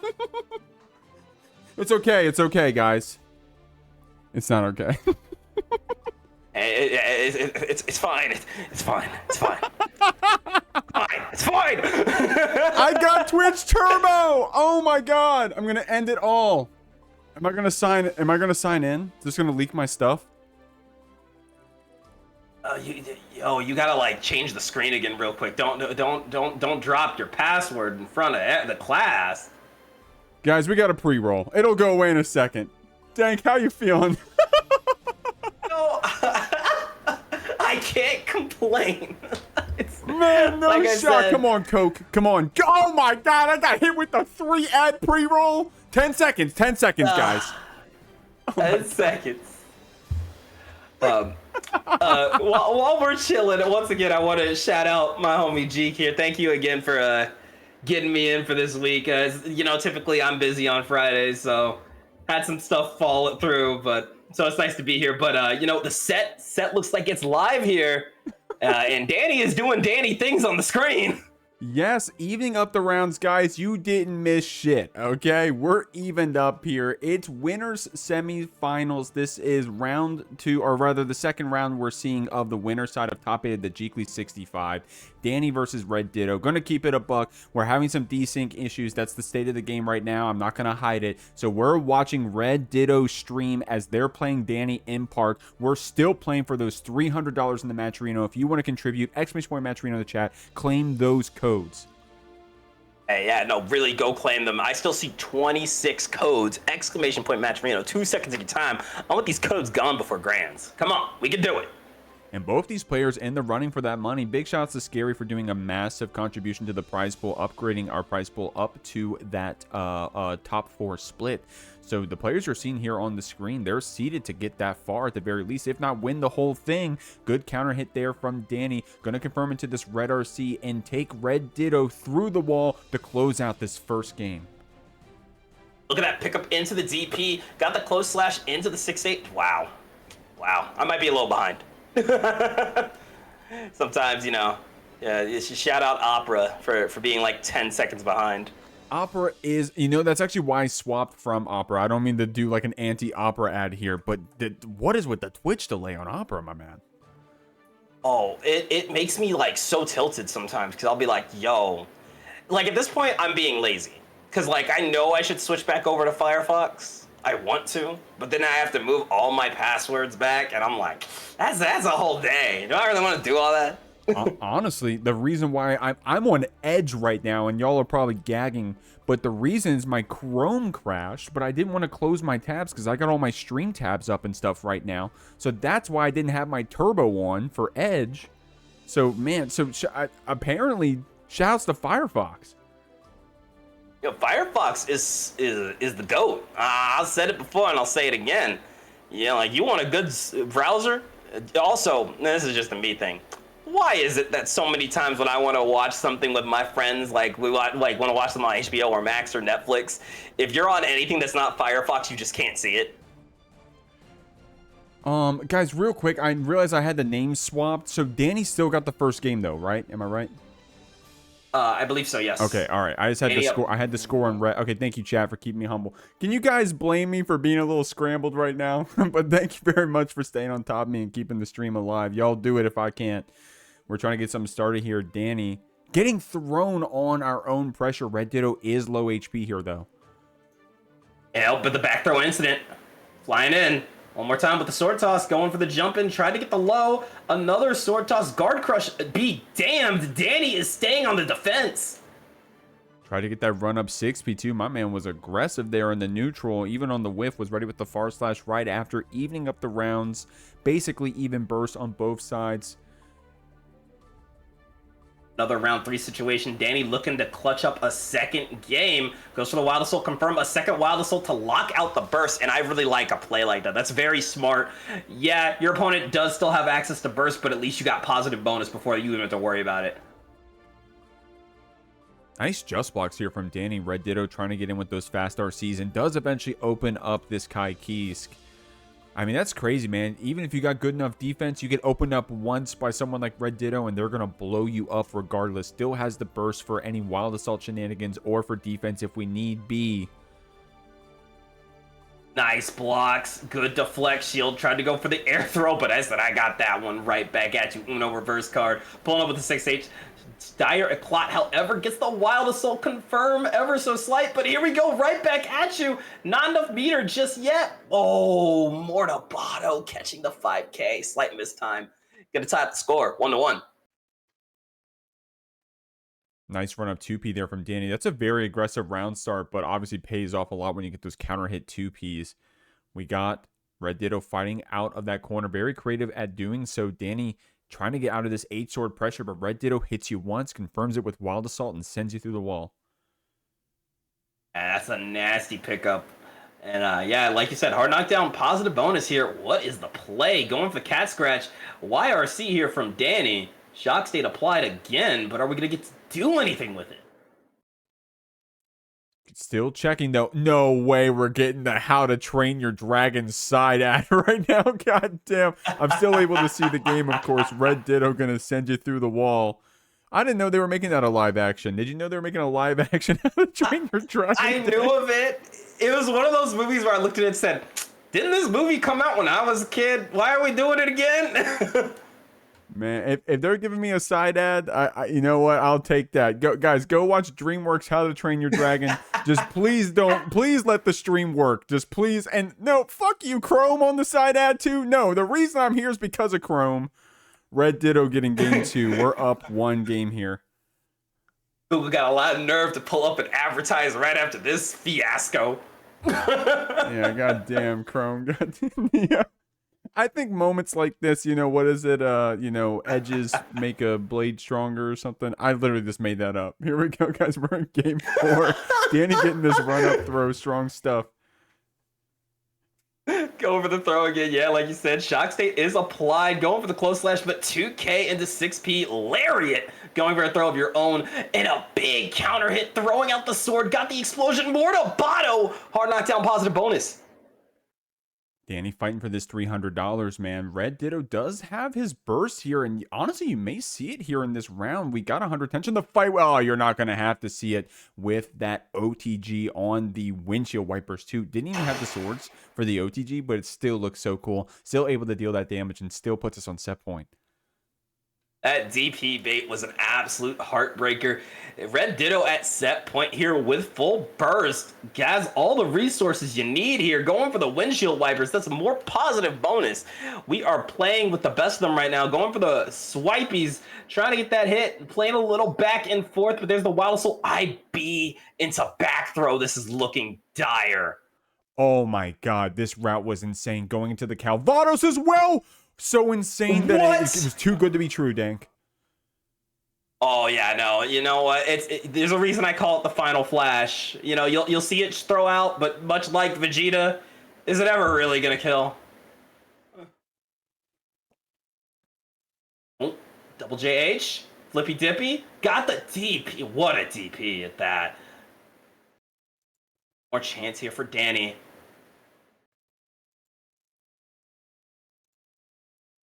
Oh my goodness. Looks like RedDitto's going to take it there, Dank. Strong stuff. Shout out to Wondering Human. They do the seeding, and they do it very well. But what I'm trying to say is I take no responsibility for this North Carolina team kill. Here we go. Let's get it. It's going to be Lurry versus Cheryo with a really strong round start there. Ain't no way you started with run-up haircuts. Oh, this is going to be one of those sets. All right, then. The knockdown. Ooh, nice jump out of the way there, but here we go with a pickup on the Behemoth, going in for the overhead. Nasty stuff, forcing the burst from Lurry. And we got this drone holding down the neutral and extending your hitbox just a little too far so the bomb clips you. This is still either player's round, in my opinion. Cheryo going to get things started with that B or C. Lurry answering back with that Y or C. The Roman cancels coming out crazy. I like that stuff. If you guys are new to Strive and you're seeing all the different colors on the stream, take your time and enjoy it. Just breathe it in. Isn't it awesome? Roman cancel is so sick. Absolutely. Getting the pickup into mix. There's the wall break into positive bonus. Like you said, this is anyone's round. And especially when Lurry is on the screen, it doesn't matter. Oh, well, never mind. But I'm still going to say what I was going to say. When Lurry's on the screen, until I see that slash, it doesn't feel like you ever have advantage. Oh, that was a cool little shimmy right there, walking Lurry down to the corner. Sometimes just the threat of the button is all you need, and it pays off here. You got a couple BTs back and forth. Dude, the air throw from Goldlewis is so violent, is it not? Oh my god! What?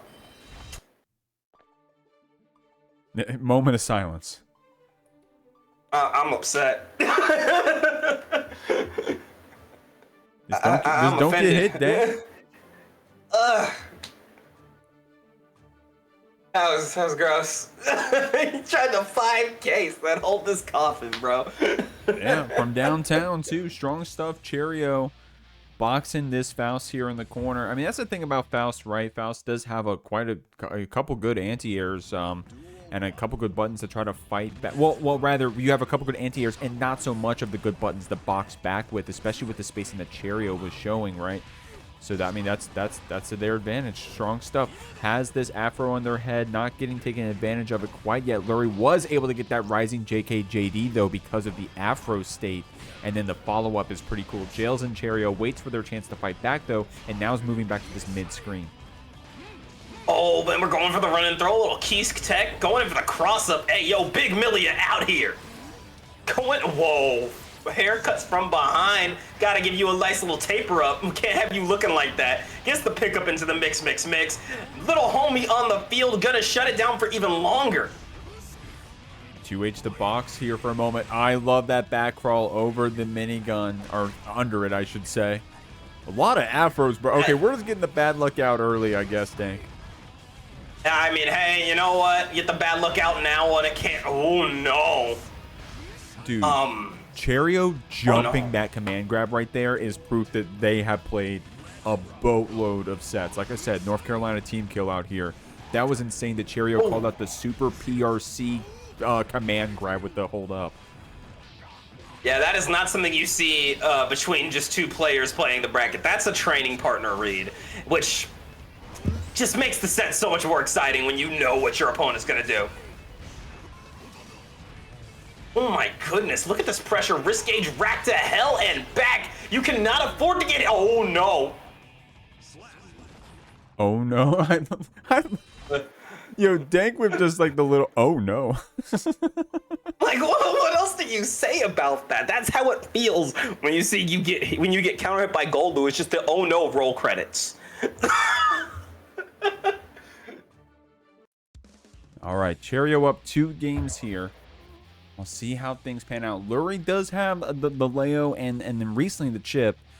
But of course we all know Lurry for the Faust, and that's what we're staying on here for this game 3.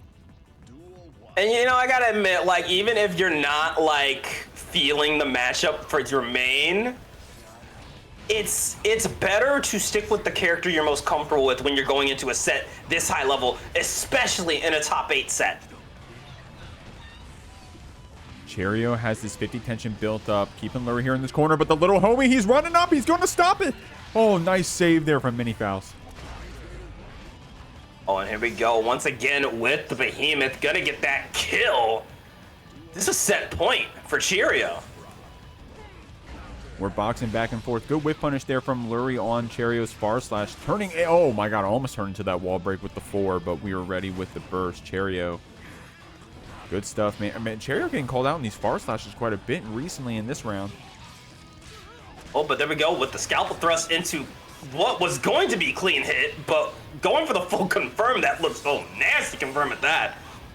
There you go, wall break is a positive bonus.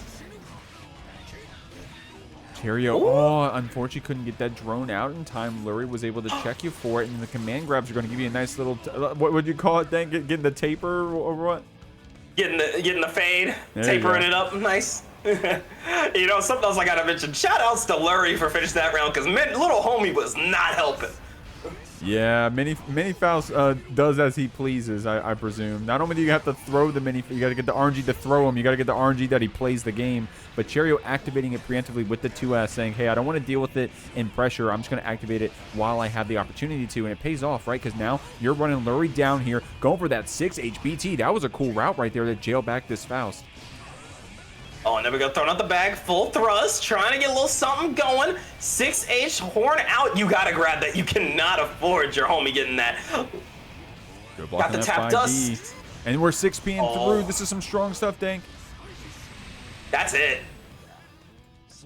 The Gatling gun gonna do it, sending Lurry out at 7th. A great run from Lurry.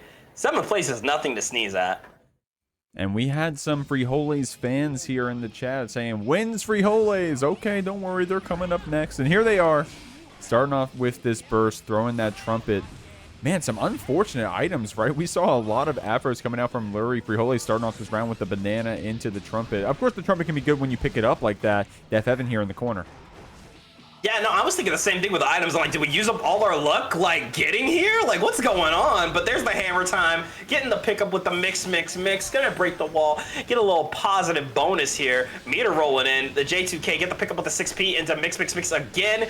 And here we go. We're breaking shins in the joint. Doctor, give me the news. I think that's around here for Frijoles. Powerful stuff, man. Now, Deafheaven's we're gonna have to see some answers here. Both these characters technically classified as the zoners. I know we know Deafheaven are playing on that Axel. Definitely a lot more typical of a zoner, at least here in Guilty Gear Strive. Gonna scoop you up with that Rensen follow-up with the vacuum. Oh my god, that damage, Dank. Who says Axel Low doesn't have damage? I have fought too many good Axels to say he doesn't. My goodness. We're going to mix you to the corner here. The 100-ton weight, unfortunately, going to end our own offense. Able to get that jump in. And Deafheaven getting thrown around here. You may see some early defensive mechanics here from Def, but no, we're actually keeping it calm. We're blocking it out. Able to see the screen freeze JD afterwards. Frijoles trying to get one more hit to close it out. Oh, but that 2K into 2D again. Sometimes, I've said it before. I'll say it again. Is Axel 2K just a non-invincible DP with how fast that shit is? I mean, I don't know. The way it be hitting me sometimes, it feels like a DP. The way they be pressing it, it feels like a DP. But now here we go. Mad respect to both of these players. The mini Faust coming out, actually getting activated by the Rensen, but Deafheaven seeing that air dash is over, able to play this neutral for a little while longer, but the trumpet's going to jail us back. The Legion coming out, the mini Faust coming out. Not going to get the hit, though, but you do got some haircuts. Getting the knockdown. Trying to bait out the burst for just a second. No bait. Oh, look at the micro walkout, and now it's all Deafheaven. You're dead. Dude, that walkout, Dank, was actually gapped. That was so crazy. Such an atypical option here in Guilty Gear Strive. You'll see it in some of these more footsie-based, like jump-in fighting games, like Street Fighter is what I'm thinking of. But look at that. Just holding forward, getting that punish. That was an insane call-out from Deafheaven. That is not something you react and do. So strong play right there as we get this first game on the board. Absolutely. There's only a few characters where the walk out of the corner really works. But, yeah, that was...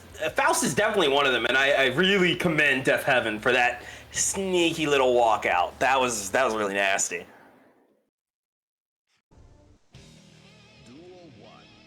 All right, getting into game 3, kill your friends guilt-free. Banana peel out into the 100-ton, but Deafheaven not shaking at all, but still gonna get the pickup here.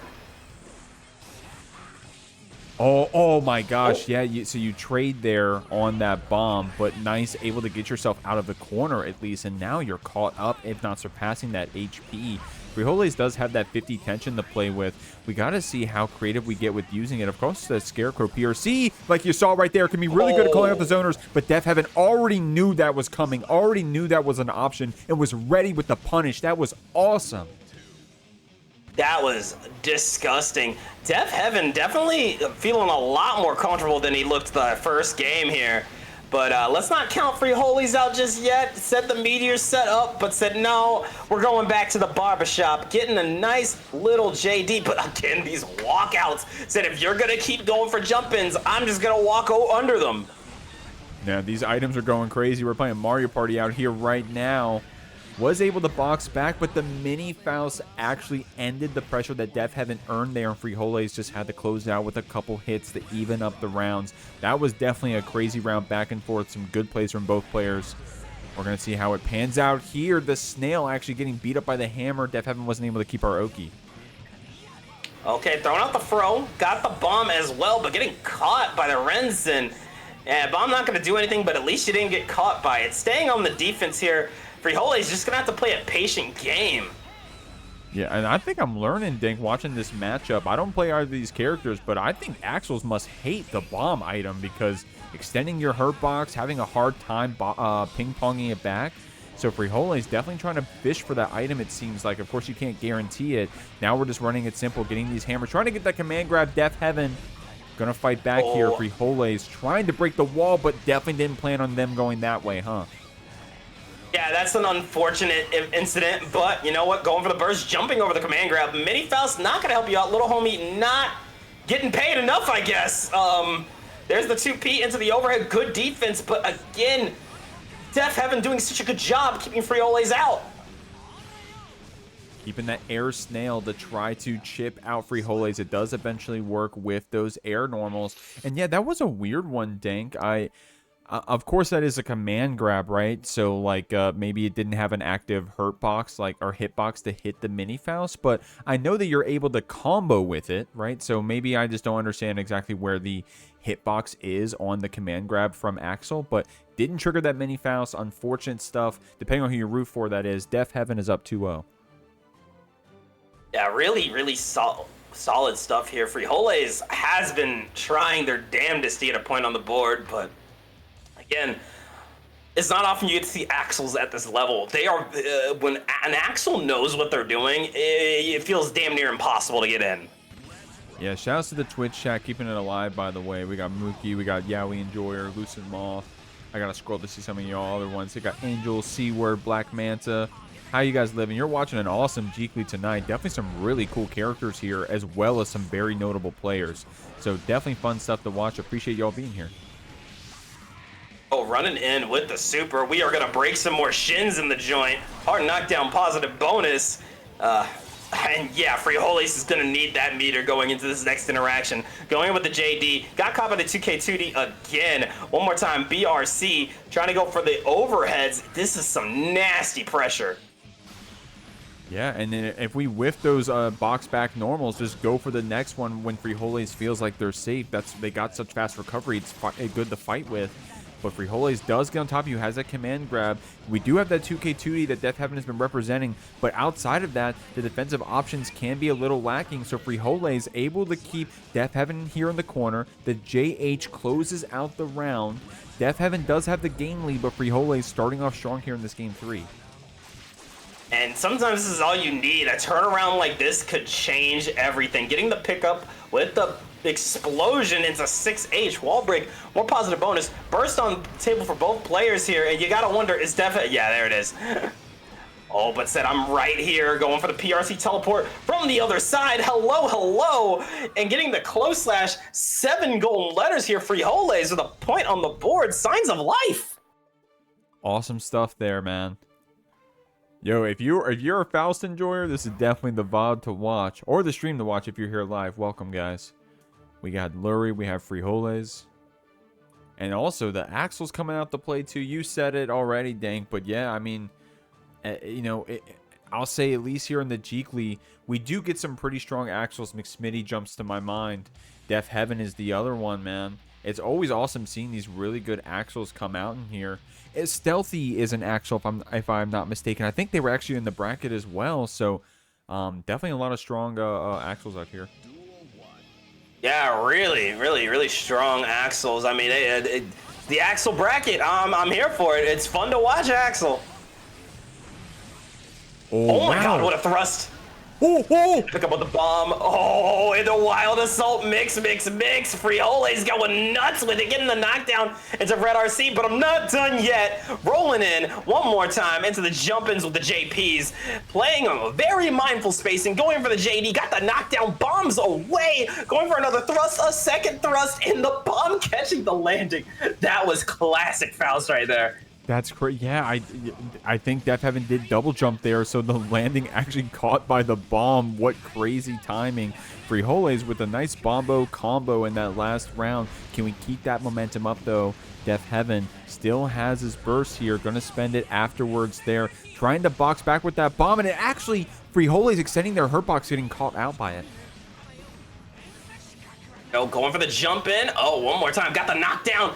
And oh, PRC super. Did you feel the iframes, Mr. Krabs? Getting the jump around with the mix.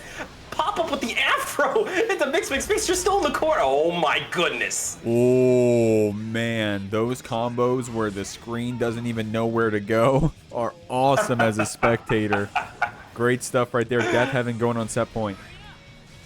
That's how you know that's good, when you just have to laugh at the interaction. It's so crazy. Going in for the Legion. Bomb bag. Yeah, you can't see. I can't see. Who knows what's going on? I did like that Deafheaven represented the 2S, though, was ready for the anti-air angle. It's just the trumpet paid off for Frijoles, who just got his burst back. We'll have to see if he needs to use it out of this corner. I like that check after the vacuum. Deafheaven still has 50 tension here to play with, and Frijoles just got his 50 tension. Maybe we'll see another Scarecrow PRC. Maybe it'll be mixed. Looks like the 100-ton weight, same side, calls us out. Deafheaven spends the burst first. Awesome back throw.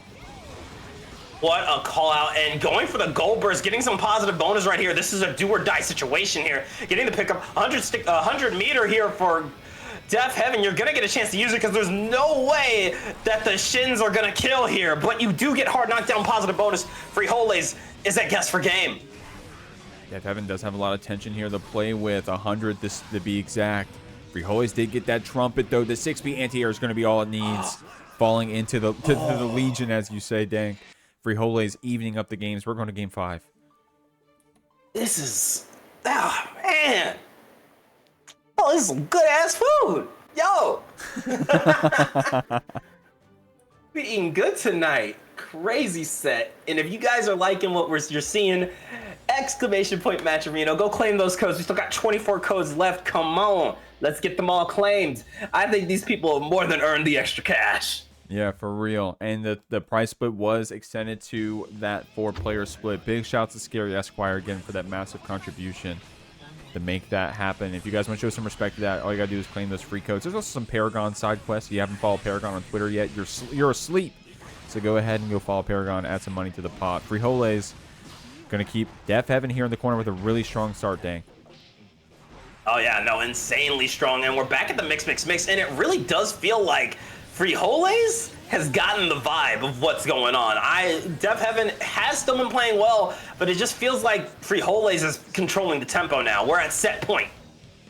Yeah, I mean, this has been a, I don't want to call it too early, but a comeback by Frijoles, definitely getting some time to figure out how Deafheaven wants to play. But I mean, dude, Deafheaven's still doing such strong stuff with these throws, calling out the Scarecrow PRCs in general, playing around the items, and staggering like crazy, but Frijoles not going to get opened up for free out here. Oh, but there we go, getting your booster shot today, getting the pickup with the 5K, trying to go for another one, not gonna hit, but oh, the J2K and the mix.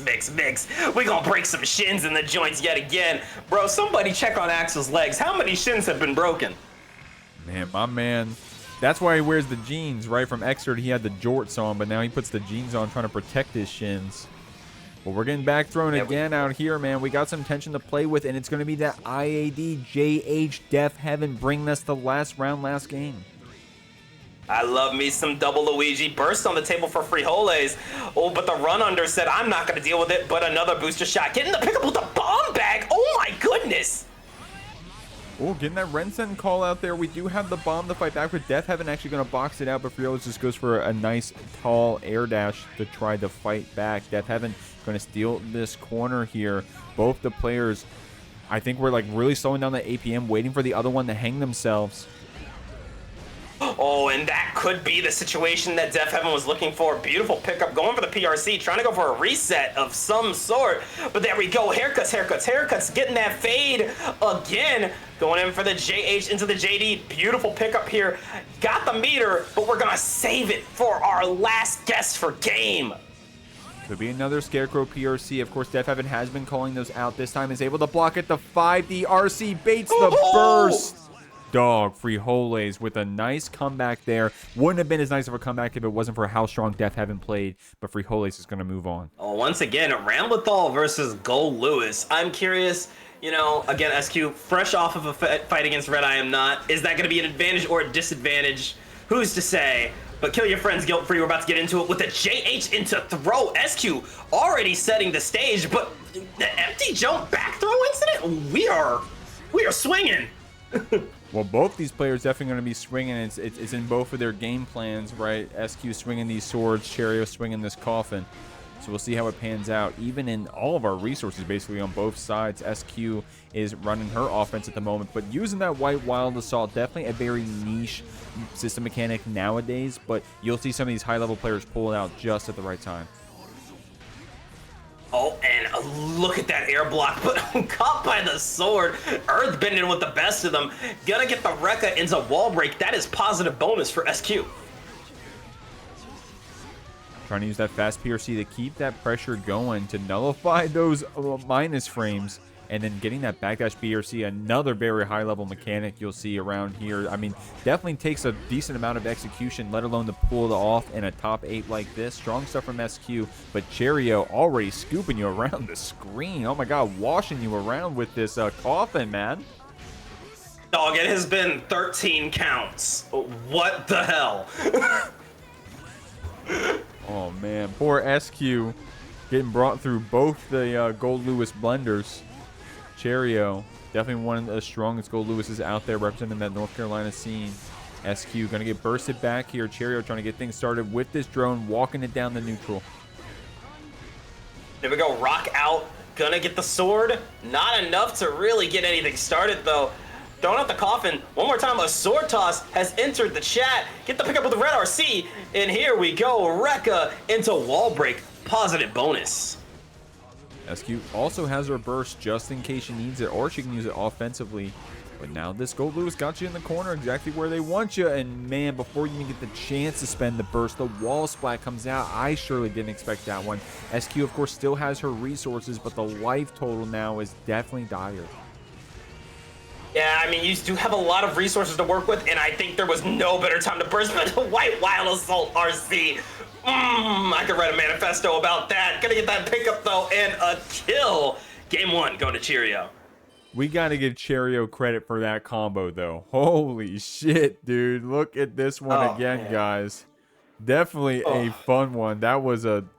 Is this optimal or are we showing off? That was cool. Doing the JP, the pickup, and that backdash BRC, that BRC slowdown, rather. That was...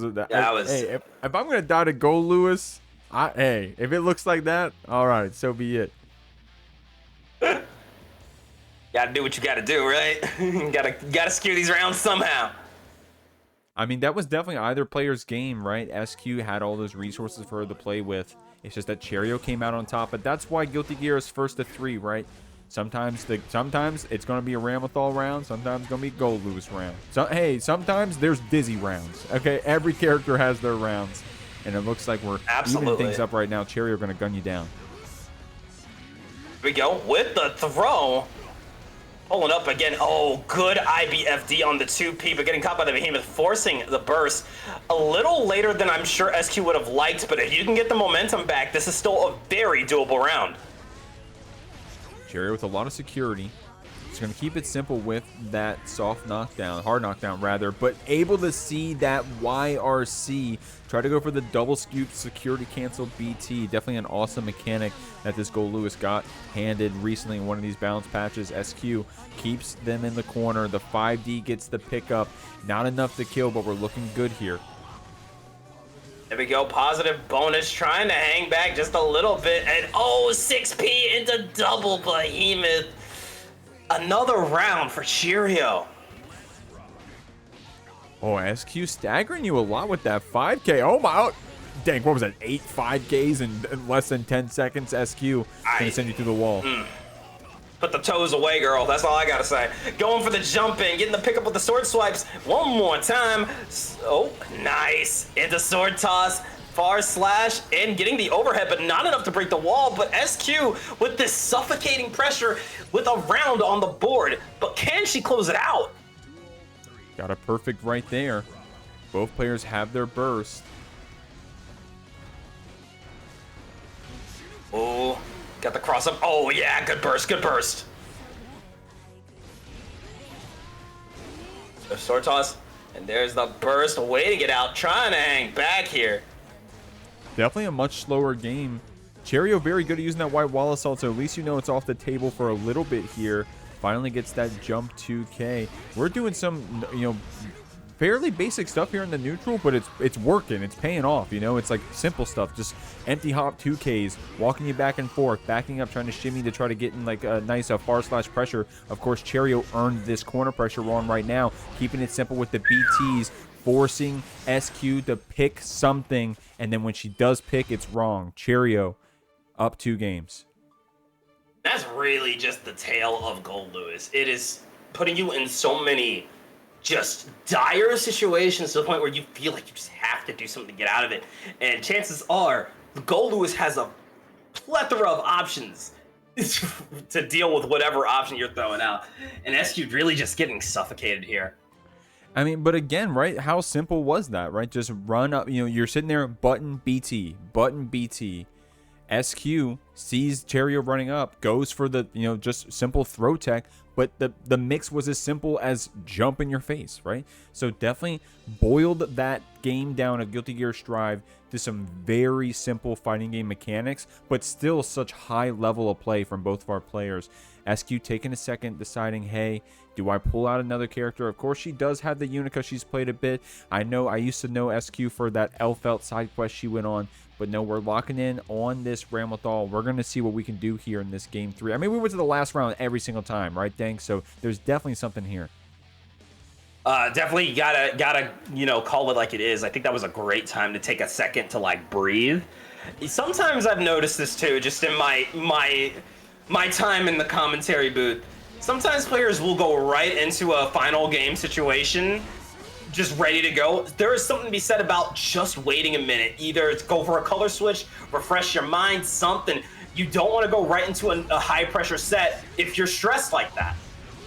I mean, especially when you got this money on the line, man, right? Ain't no reason that you don't want to hand your opponent a quick win, right? You're going to make them work for it if you can help it. Cheryo right now working real hard, doing some crazy combos, a lot of damage on the screen. My God. You know, I also play a power type, so I can't even talk, but I have words. Yeah, contact Dank is a May player. Don't let them get away with that for free now. hey, just block 5H. Here we go. SQ said block this Daro, got you picked up in that combo, 5K'ing you through. Cheryo taking a lot of damage here. He does have security to fight with, but SQ building up her tension with that positive bonus. Keeps this Goldlewis jailed in the corner, but Cheryo not pressing too crazy, waiting for his time to get that far slash. Trying to wait it out. Big patience here. Going for the 2K 2D. Drone is out. Said watch out. Going for that JH again. I mentioned it earlier. That's the esports button. And man, SQ really needed to use it there. Throwing out the other sword. And just look at this defense here from Cheryo. Cheryo does have, I mean, dude, look how simple that is, right? Just neutral jump over your head 2K. Cheryo really boiling this game down, but it's been paying off. My man's got the lead. And you know, sometimes when you're fighting somebody of this caliber like SQ, you don't want to go for the fancy stuff. Sometimes you want to be simple but effective. Playing a safe game, but SQ still going to bring it to another round 3. Dude, it's you know, worst case, I don't mean to jinx it, but you know, we went to the last round every time. In fact, I'm going to keep that to myself. We're still playing out here. Getting that counter hit 5K. She loves staggering you with that 5K, especially against the Goldlewis. Great pickup. Gets the OTG close slash to get this Oki after. It's a good button to use, and look at that double 5K into 6H. Baits out the burst, picking up with the Lariat into 6H into Mortal Botto. Hard knockdown, positive bonus. And here comes SQ going with that bulldog pressure, throwing out that sword again. One more time, Mortal Botto. Dank, I'm actually getting some deja vu. I swear I've said this before, that there is no player stronger in this game, even stronger than RedDitto, stronger than Jack, than SQ when she's down 2 games in game 3. I don't know what it is about her, but she just turns something on. I don't know if any Smash Ultimate watchers out here, if you guys know about MK Leo game 4. If you know, you know. Oh, yeah. Oh, but, I know that one. Yeah. Been a hot minute, but I know what you're talking about. Yeah, SQ, man. When SQ is down those 2 games here, at least from what I've seen here in these online brackets, she is a completely different beast. Can she ride this momentum to try to sweep back Cheryo?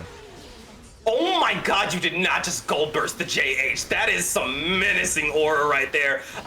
Traded our burst for a half bar of tension. This is a scary situation, but SQ absolutely dismantling the situation. Going for a nice Rekka, and yeah, you're gonna have to hold that kiss of death. Down with the system. One drone, not churning all the butter. Pulling up, gonna go for the YRC. Can we get the open up? Jailing you back with that far slash. That was a really good super there from Cheryo a second ago, but SQ not letting it daze her. We're going to take this Goldlewis to the corner, hold that H sword. Great block on the 5E. Cheryo, so hard to open up, man. Yeah, no, this has been a rough situation, but look at how, and again, you talked about how SQ is locked in. It's a install I like to call the F it we ball install. You know, you're down 2 games, it's loser side, you start throwing caution to the wind, you just start saying where you're gonna go for it. But it's different here. It feels like a lot of this set has been SQ just trying to get in the face of Cheryo, but now we're playing this really healthy neutral game, hanging back, trying to just check Cheryo for getting in, and it's really paying off. Yeah, I mean, she's showing you the strength of these far slashes and 5Hs. Oh my god, I love that really early super to not let Cheryo burst. And you know, you still have burst on the table, but that health is getting lower and lower. We're down. Nice IB on the Skyfish. Try to throw out the 5K again. We're getting trades with the pickup of the Lariat into Rekka, and that should do it. Dude, just like that, SQ with 2 very quick games back to back, evening up the scores for us here. We're going to game 5 again, man. I hope y'all are having fun watching the Jehnee 65. You got no choice but to continue to watch it as we're going to another game 5. And this is the so I have a saying, you know, put the brooms away, but the brooms might have to come back out because there's a high potential for a reverse sweep. Knock on wood. I don't want to jinx it. Yeah, I mean, damn, I almost called it there a second ago on accident. Good thing I zipped my lips and it paid off. SQ with an awesome comeback so far. Of course, we still got one more game, and to remind you guys what's on the line, you have to win this game if you want to get in on the money. On that awesome $300 prize pool. Shout out to ScaryEsquire again. If you want to get into that top cut split, you need to close out this last game. Absolutely. Going for the 5K, throwing out the swords again. And yeah, that far slash and the 5H have been doing taxes. Not even going for sword toss anymore. Just going for the big sword normals, because that is the way. You want to keep your disjoints. And SQ also, we got to give her credit for boiling down the game as well, keeping it simple with that far slash 5H. I love that, linking into the super. Cheryo on this other side, SQ with a mountain of HP that Cheryo would have to claw back through. Good IBFDs here in the corner. We did just build up our burst. I'm not, oh, nope, there it is, it comes out. Uh-oh. Oh, the rock clashing, and something I wanted to bring up too, and this is something the chat also mentioned because I saw it and we just didn't say it. SQ used a 5K to interrupt Behemoth Typhoon. That is nasty work.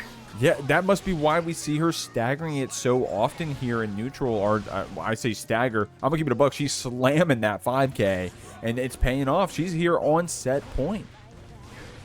It's looking like it might be all SQ pulling up with the Rekka, getting the pickup with the 5K, close slash into windshield wipers. Positive bonus here. Just a few more interactions will do it, but we can't count out Cheryo just yet. Cheryo got some good defense right here. The simple jump forward, tried to get that 2K to whiff punish SQ, and she's keeping it simple too. Boxing you back with that jump JS. I love that walk back, trying to let Cheryo hang themselves, and it pays off. God. Early super afterwards. We got the hard knockdown coming out. Yes, for game, this is set point for SQ, but called out the sword toss with the 2K2D, right back at it with the guard crush, and there's the burst. You kind of have to hang back. No sword normals, the disjoints are gone. This is a perfect time for Cheryo to bring it back. Going for the YRC. YRC right back, said, I want to turn, and I want it now. Oh, so much spaghetti's on the floor. It's flowing out of my pockets. We got SQ fighting here in the corner. The 5K gets that pickup on Cheryo holding up, and that's going to be the set. Thanks. Strong stuff there from SQ, sweeping it back. But this is my GOAT versus Frijoles. Like, this is a heartbreaker for me no matter what. Well, we'll see. Both players having explosive starts, trading it back and forth. Frijoles spending their burst on the Wild Assault. Dany spending it after that DP gets punished. Nice counter hit 5H. I like that routing right there, actually. You don't get a lot after the counter hit 5H afterwards when you do the thrust. But if you do the item super, like, oh my god, Frijoles also... Okay, so much is happening, Dank. Yeah, no, I'm over here like, I'm listening to you, but I'm over here watching like, what the hell? Like, gets the picked up into the DP. Classic Dany routing. Gonna get that direct quad to shock state on. Positive bonus here for El Maza. Oh my goodness. J2K. We were talking about Axel 2K being a DP. That's Faust J2K, man. They use that J2K like it's a DP. Are you able to block it? No. RTL, not enough to kill, but that RC into 6H will be enough. Shout out the Lightning Tumble. No. Good stuff from Dany there. A very scrappy round. What you gotta shout out is the mix dropping on hit, man. Dude, Faust... You were talking about, okay, you asked me earlier what do I'm hoping for at EVO announcements. I'm hoping they give Faust a 5-minute PowerPoint because this character needs some help, dang. They've been trying to buff this man for years, but I don't know what in the world Arxis is going to do to help him. That's Ride the Lightning again. Trying to go for the 5K, but PRC haircuts. There we go, trying to go for the mix. Back throw incident, classic Dany with the throw out. Gonna go for Flippy Dippy, 2K into 6H, but there's the burst. Last chance here for Frijoles Guapo. Oh my god. Yeah, the bomb actually calling out the Afro Pop as well, but Dany's still active. Oh my gosh. Oh, whoops. Let me see if I can get the replay. So Dany's so active there with those stun edges regardless. Fighting back, getting ran down by those items. Best of us. I'll tell you, you know, some of the best Fausts, like, at least in my opinion, some of the best Fausts, with the Fausts I have the most trouble with whenever I'm in tower are the ones where if you're not on them 24/7, there's always an item coming out. That is the scariest stuff. Yeah, and Faust definitely a character that is going to require you, if you're new to the game and you're having some trouble dealing with the items, don't worry, we've all been there. Definitely a character that's going to force you to get a couple hours against him before you start getting comfortable playing around that unique mechanic. So don't let it keep you down. People like Dany have been playing against Faust here in these brackets all the time for years at this point, though. Frijoles getting some mini Faust out here, looking pretty good. Can we talk about that air throw right into the Legion though? Because that was insane. It was, yeah, dunking you down. Oh my gosh, man, Frijoles playing so quick. It's hard to talk about anything. My man's doing something cool every interaction. No, and it's something that I've said about this game before. The speed of this game, you got to have that auctioneer voice. You know, you got to be ready. Some rounds be like that too, especially, you know, especially with how some of these characters be. I like that, trying to crawl under the stun edges and foring you downtown. Strong stuff there from Frijoles, but Dany with the afro on his head is going to get this wall break. Oh, a quick little ride. The Lightning going to give you that hard knockdown, positive bonus. Rolling in. We're going for close slash into 6K reset. However, Frijoles not phased at all, but going to get caught by the DP. Are you able to block that? Okay, good. I was about to say. That is crazy. That's how slow the Faust super is. You were able to react to it with BRC and keep yourself alive. That is crazy. Dany going to get 5H wall splat here. Frijoles trying to get as much damage as possible. We do have the super to play with as well. Oh, and went for the 5P, but back throw incident. Is that going to be enough? No, not quite. We're going to go for the super. A little extra items on the field. Bomb coming out. Oh, slapstick turning against you. Oh, no way. Deflect shield to fire yourself. Okay, the 2H comes out. So, Frijoles, I respect what they did there, right? They didn't red RC the grab there because they didn't want to give Dany that chance to burst. They definitely wanted to get the OTG kill in which Dany wouldn't have the chance to burst after that throw. But then all of a sudden, with it not killing Dank, I was like, no way, we're going to get robbed. But the 2H takes after the flex shield. Good heads-up play there from Frijoles. Excellent stuff. And you know, this is something I like to... It's interesting. I've seen a lot of Dany brackets. Dany is an amazing player. I say this with all the respect in the world. There are a few characters that tend to give him the most trouble in brackets. I don't know if you've watched Bracket About Nothing. Yeah, he almost wins every month. Mm-hmm. Oh, go ahead. No, go ahead. Go ahead. Finish your thought.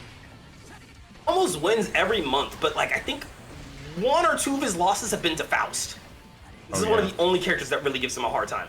I'll say over here in Jeekly, I think, you know, it's really the Goldlewis. It's, you know, and I've watched some Dany streams, man. That I don't speak Spanish, but I know my man is not saying nice words when he's playing against Goldlewis. So, but here we're playing against Faust.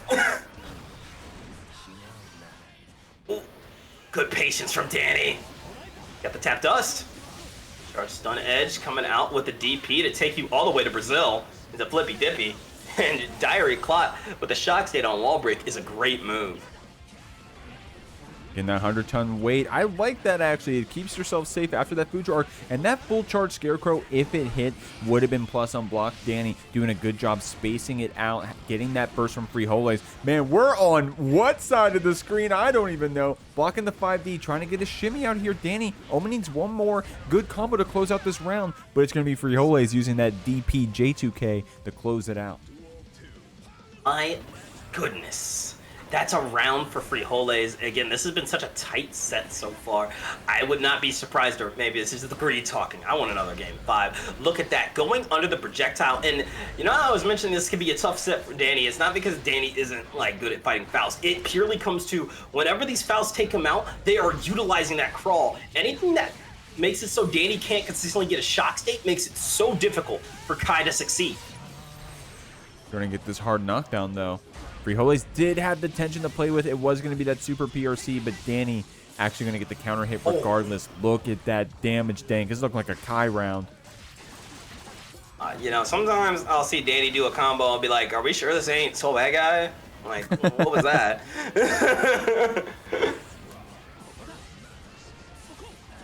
On a double projectile into stun dipper. Nice stuff. Shimmy Neutron coming at you. Nicktoons Network. Gonna have to force the burst here. Bro, can we get the hit? Oh no, we are flying away. We do not want to engage here. Oh, and there's the red RC picking up with a charge stun edge, picking up into the DP. One more time, and that is going to be a kill. Maza taking the lead 2-1. And a very confident lead as well, right? Getting that perfect. Definitely locking in a bit there in that last round. But last round, you know, that's the key word. We're going to this round 3 each time. So strong stuff. Frijoles fighting. I mean, I said earlier, Dany, the king of Kaikis, king of Mexico for Guilty Gear Strive. If not, I mean, some people would argue one of the best players, at least in this online scene. Once my man start traveling some more, we'll be able to see him start taking some of these top 8s and some of these big brackets. Frijoles keeping up with that. That's pretty strong stuff. Of course, Dany does have the lead right now. Now, there's a reason I nicknamed Dany the king of online Strive a couple months back. It's he pulls up to almost every online bracket and makes a top 8 showing, if not wins the damn thing. This dude does his grind and it shows. Oh, but there's the jump out. Whoa, holy mini Faust confirm here from Frijoles. And tap dust. Try to get the hit. Nice backup. Playing some, this is some neutral right here, Jeek. I don't think we've seen this much neutral in a minute. Yeah, we got the nooch indeed. Got the trumpet as well, but Dany getting tumbled onto it. I like Frijoles routing around. Oh my god, not only did we route around the trumpet, but then got the mix after as well.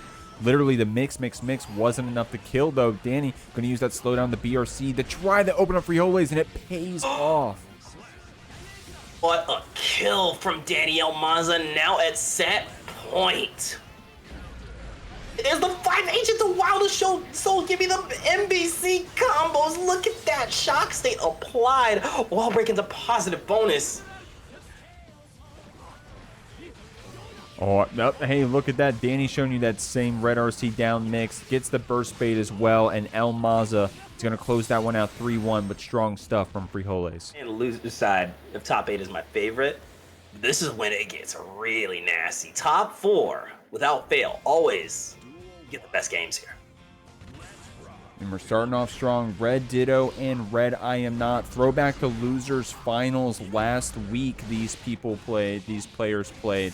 And they're going to get the run back here. RedDitto was able to take it last time. We'll see what changes RedIAmNot has made over that past week. In 7 days, that's a lot of time to adapt and learn a matchup. And already a strong start here with that Kiss of Death down with the system. Coming at you with some hard knockdown positive bonus. We didn't really churn it there, you know, but we still got quite a grip of damage.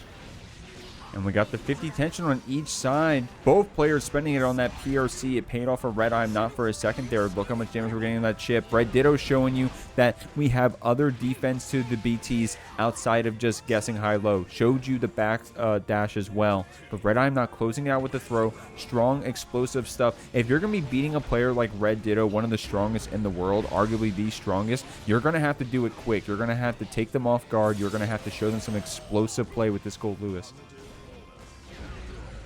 5H into windshield wipers, red RC, and yo, the damage. That was devastating.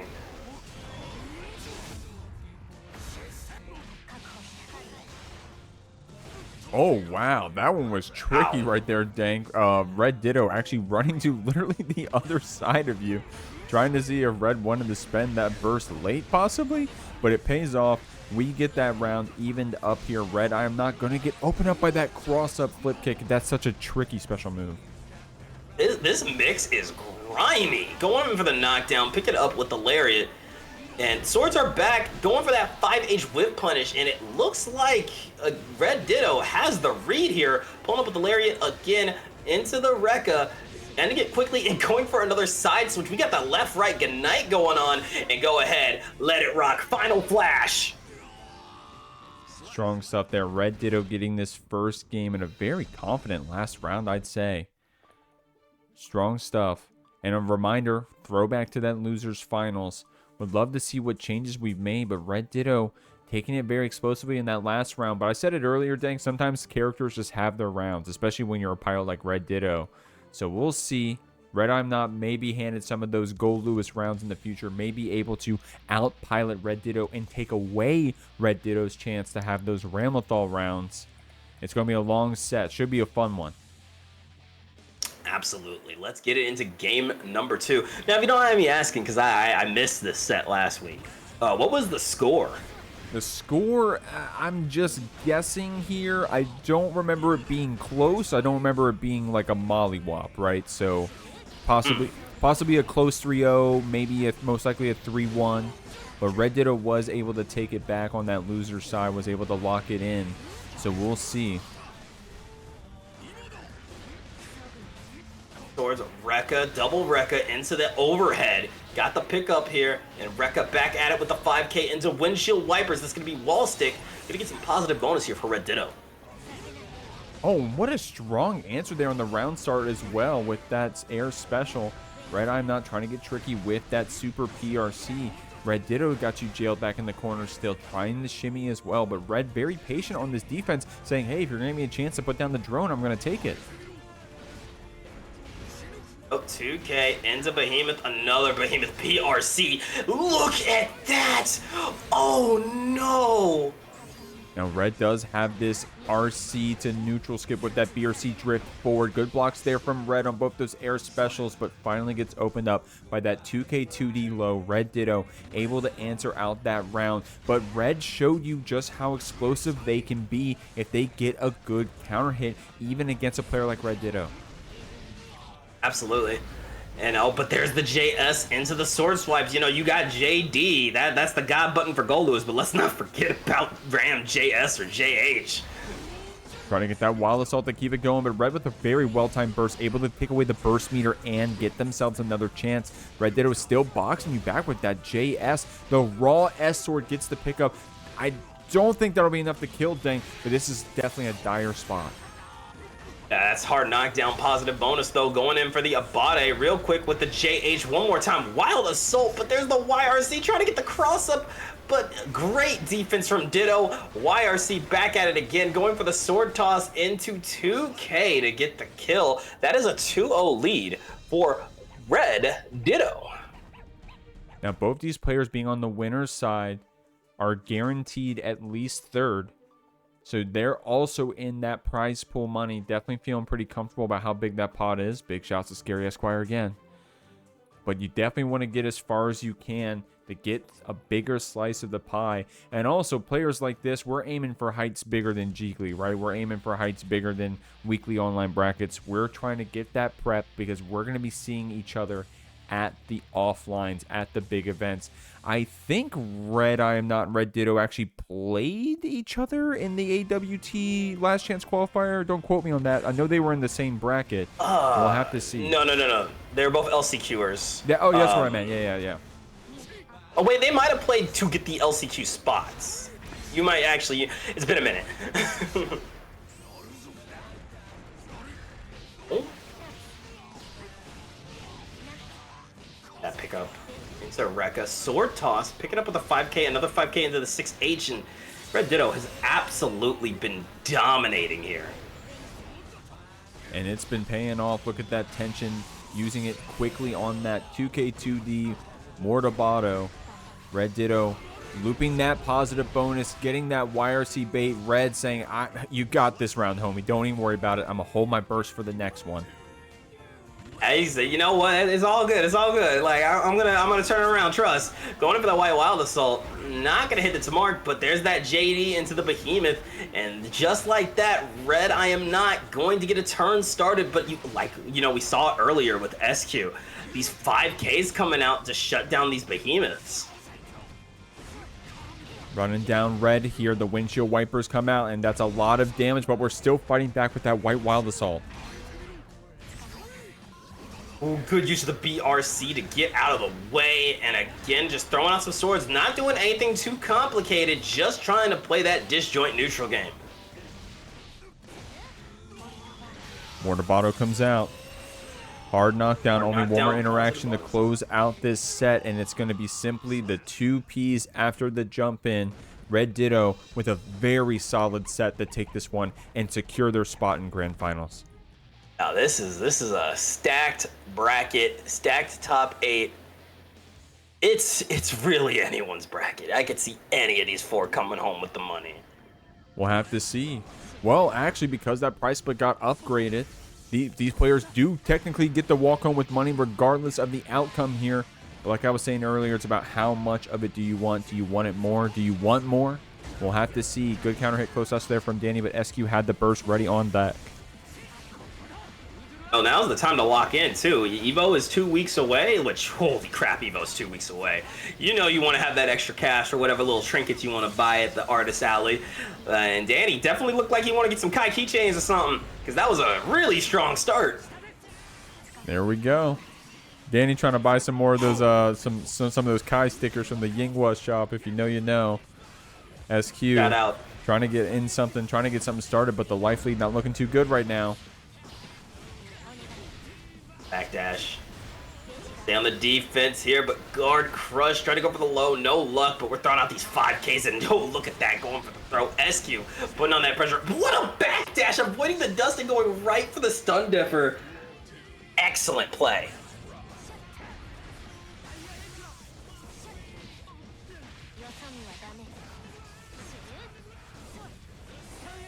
Dancing back. Oh. Dany trying to get something started here, dang.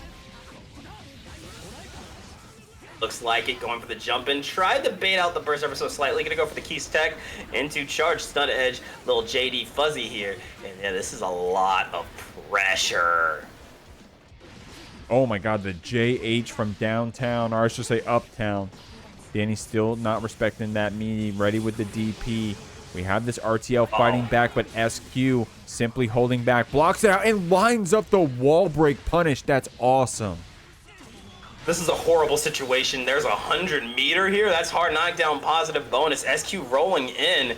Getting the sword toss, guard crush. Good defense on Dany's part, though. Still alive here. Got caught by the tap dust, though. It's a long game one, Dank. We've been going back and forth. Both our players evened up in the burst as well. We'll have to see. Dany going to get that low to start things off. SQ blocking it out, though. Oh, here we go, flippy dippy. Another throw. Shock state applied. Back at it again with that JH. However, oh yeah, back again with the shock state. But RedDitto, oh not RedDitto, I'm sorry. SQ able to fight out. I'm sorry, a lot of RAM. Yeah, We don't have enough RAM to keep up with how many Rams are in this bracket. A lot of duplicate characters. Dany said, I don't care how many Rams. I'm going to try to get to this grand finals. Great pickup on the backdash with SQ's 5K. She staggered it perfectly, was able to carry Kai to the corner, but still either player's round. Dany with a 100-meter. The back throw, not enough though. Both players with some meter, a full stick of butter here, and you can see SQ taking flight. All the meter is gone. Somebody's got to get this hit. Oh my lord, that was so swag, the meter expenditure a second ago. So Dany was able to take this round, guys, but the replay I caught was everyone's meter usage there a second ago. That one was awesome. I'm gonna play that back for you. Great stuff. Start off with that YRC. And then SQ able to get herself out with that PRC momentum. Dany trying to get forward with that stun dipper PRC. That was an awesome round, an awesome closer. Dany's going to take the first one. Oh, and that was game one. As you mentioned, game one was that long. These players are locked in. And dude, talking about locked in, SQ always is ready getting those far/Daro pickups. It's been paying off. Dany had to spend that burst just to fight back, and the shimmy was enough to make the 8 short explode. First try to go for the far slash, but no luck. But hey, the 6P and the stun dipper. Charge stun edge coming out. Oh, but the drop is so unfortunate. Shock state is still applied, so SQ has to be mindful of this. And look at that trade pickup there for Dany. SQ does have tension to play with if she gets the chance, but not today. Dany said, nope. Hold this sacred edge, homie. No disrespect, nothing personal. Just trying to make it through this bracket. Oh, holy 6H. Gets the pickup with the tumble off of 5H, and that's a nasty route. Saving the meter, though, not going for Sacred Edge again. Just going for the Diary Clot. Still getting the shock state and positive bonus. And, yeah, you got to burst that. Doesn't want to give Dany any chance to keep this pressure going. He is building up quite a bit of resources here. Will have burst on the other side and 100 tension. SQ getting things started here, but can Dany use these system mechanics to fight back? Oh, you might be able to. Yeah, forcing the burst there. And Dany's looking to wrap this up. Does not want to go to a round 3 here. Gets the stun dipper, and I believe this should be death. Yeah. Dog. No way Kai just whiff punished a Ramlethal, but it just happened live on the Jeekly 65. Crazy stuff there from Dany. It's Dany. I've stopped questioning what Kai can do in the hands of that man a long time ago. Strong stuff, man. We're moving on to our next game here. Both of our players have been playing so hot tonight. Like I said, they're already in the running for that prize pool money. SQ, and what did I say earlier, Dank? What did I say earlier? I said when SQ is down those games, she becomes one of the strongest players in Guilty Gear Strive. I know RedDitto's in the bracket. SQ in this next game, I think will be stronger. We'll have to see. Yeah, there's like a deep fear I feel. You know, there's a few players you'll see them and you're like, oh man, I really don't want to run into them in bracket. I would pay a really embarrassing amount of money to not run into SQ in a bracket, because God forbid you get to game 5. For sure. Here we go. She's taking that second. Of course, going to stay on that Ramlethal. She did play a little bit of that Unica. Played a lot more Elfelt than the Unica, if you tally up all the time. Shouts to the Jeekly switched up. If you know, you know. But we're going to this game 3. We're locked in on the Ramlethal. Guys, I'm calling it. This is definitely going to be a strong performance. I'm not going to call who's going to win this game, but definitely going to be a strong performance. Yeah, because win or lose here, SQ has gotten her minute, which just awakens a whole different monster in her. And that's going to be rough for Dany to overcome, but already starting pretty well. Got you locked in the corner. However, here come the sword normals, and we're rolling up with a little Keys tech of her own with the run-up throw. Throwing out the rocks, a little more earthbending into the sword toss. Tap dust. Yeah, Dany's going to want to burst. Does not want to give SQ any momentum here. That 5D is going to be the way to get forward here. Look at that. The far/Daro pickup. It's going to be a decent amount of damage with that hard knockdown. No, both players with no burst. Dany may actually represent a deflect shield here, depending on how cheeky he's feeling. It's going to be that overhead that gets blocked. Dany with some good defense, but can't block forever when that 5D comes out. SQ with the round advantage in this game 3. all have our limits, and that one was just unavoidable. Going for the IVs though, but what a JS from Dany, getting the full pickup into Wild Assault since you are going to Brazil. Hide the lightning after Diary Clot. Gonna get the hard knockdown positive bonus. And the SQ does have tension. It's going to be on that backdash BRC, which Dany blocked very well. Oh my god, blocked. It's so crazy when you block some crazy mix like that and then we just get 5H counter hit, but that's the game we play, my friend. I wouldn't have it any other way. Going for the close slash. Shock state is applied again, but that JH gonna quickly turn it off. And there's the back throw incident again. We have 100 meter. Call me selfish, call me insane, but I love to see me some DI right about now. Looks like it's going to be the red RC at least to start us off, and it's going to be the Vapor Thrust combo. That should be enough to kill Dang. We're evened up here. Dany is on set point, excuse me. Both players with burst, though. We'll have to see. SQ definitely been playing very strong in this game so far. I know it's definitely not going to be an easy comeback, but if anyone can do it, it's her. Going for the windshield wipers into wall break, positive bonus. Once again, back at the neutral, but that 5H from downtown gonna force the burst out of SQ. Very active with the far slashes, but Dany active on the whiff punishes for them. Sees them, comes out, and then he just waits a second, gets his punish. SQ with 100 tension. How's she gonna spend? It's gonna be that Mortabato S-Sword to start things off, and the simple jump over. I don't even know what side that was. I couldn't even tell, and Dany couldn't either. The run under. We saw it earlier, but we're seeing it again, but I don't think it's gonna save Dany, although that Mortabato didn't do a ton of damage. 100 meter here for Dany. Last chance. Could be 100 tension RTL. It could just be as simple as Stun Dipper, PRC, close slash, red RC. Dany L. Maza, and an awesome performance. Is going to be moving on in this bracket 3-0, but SQ didn't go out without a fight. These players are like neck and neck in terms of total Jeekly wins ever. So we'll have to see. I say neck and neck. Again, Dany has the most. Red is in third place, I think. So we'll see who is going to get a chance of fighting RedDitto up there on that grand final side. Out of curiosity, who's in second, Jack? Yeah, it's Jack, and you know what's crazy is that it's Jack with Jack had something insane like a 10 Jeekly win streak or something. Was actually undefeated until just last week, in which he lost to RedDitto in a bracket reset. So he didn't even go, like, it's not like he got swept, right? He was fighting tooth and nail in a Game 10 Grand Finals. Right now, though, we got Red, we got Dany. Dany's going to get some damage here on RedIAmNot, who's already spent that burst. Dany still has his in his back pocket. So we're, the resources are skewed, right? We got burst on Dany's side, tension on Red's. Sacred Edge to take out the drone. Great moves from Dany, going for the flippy dippy, but stopped by the 2P. That is something you are going to want to burst. At this point, it's still round 1. You'll definitely get burst back before round 3. It's okay to throw that out. The minigun's going to close this one out.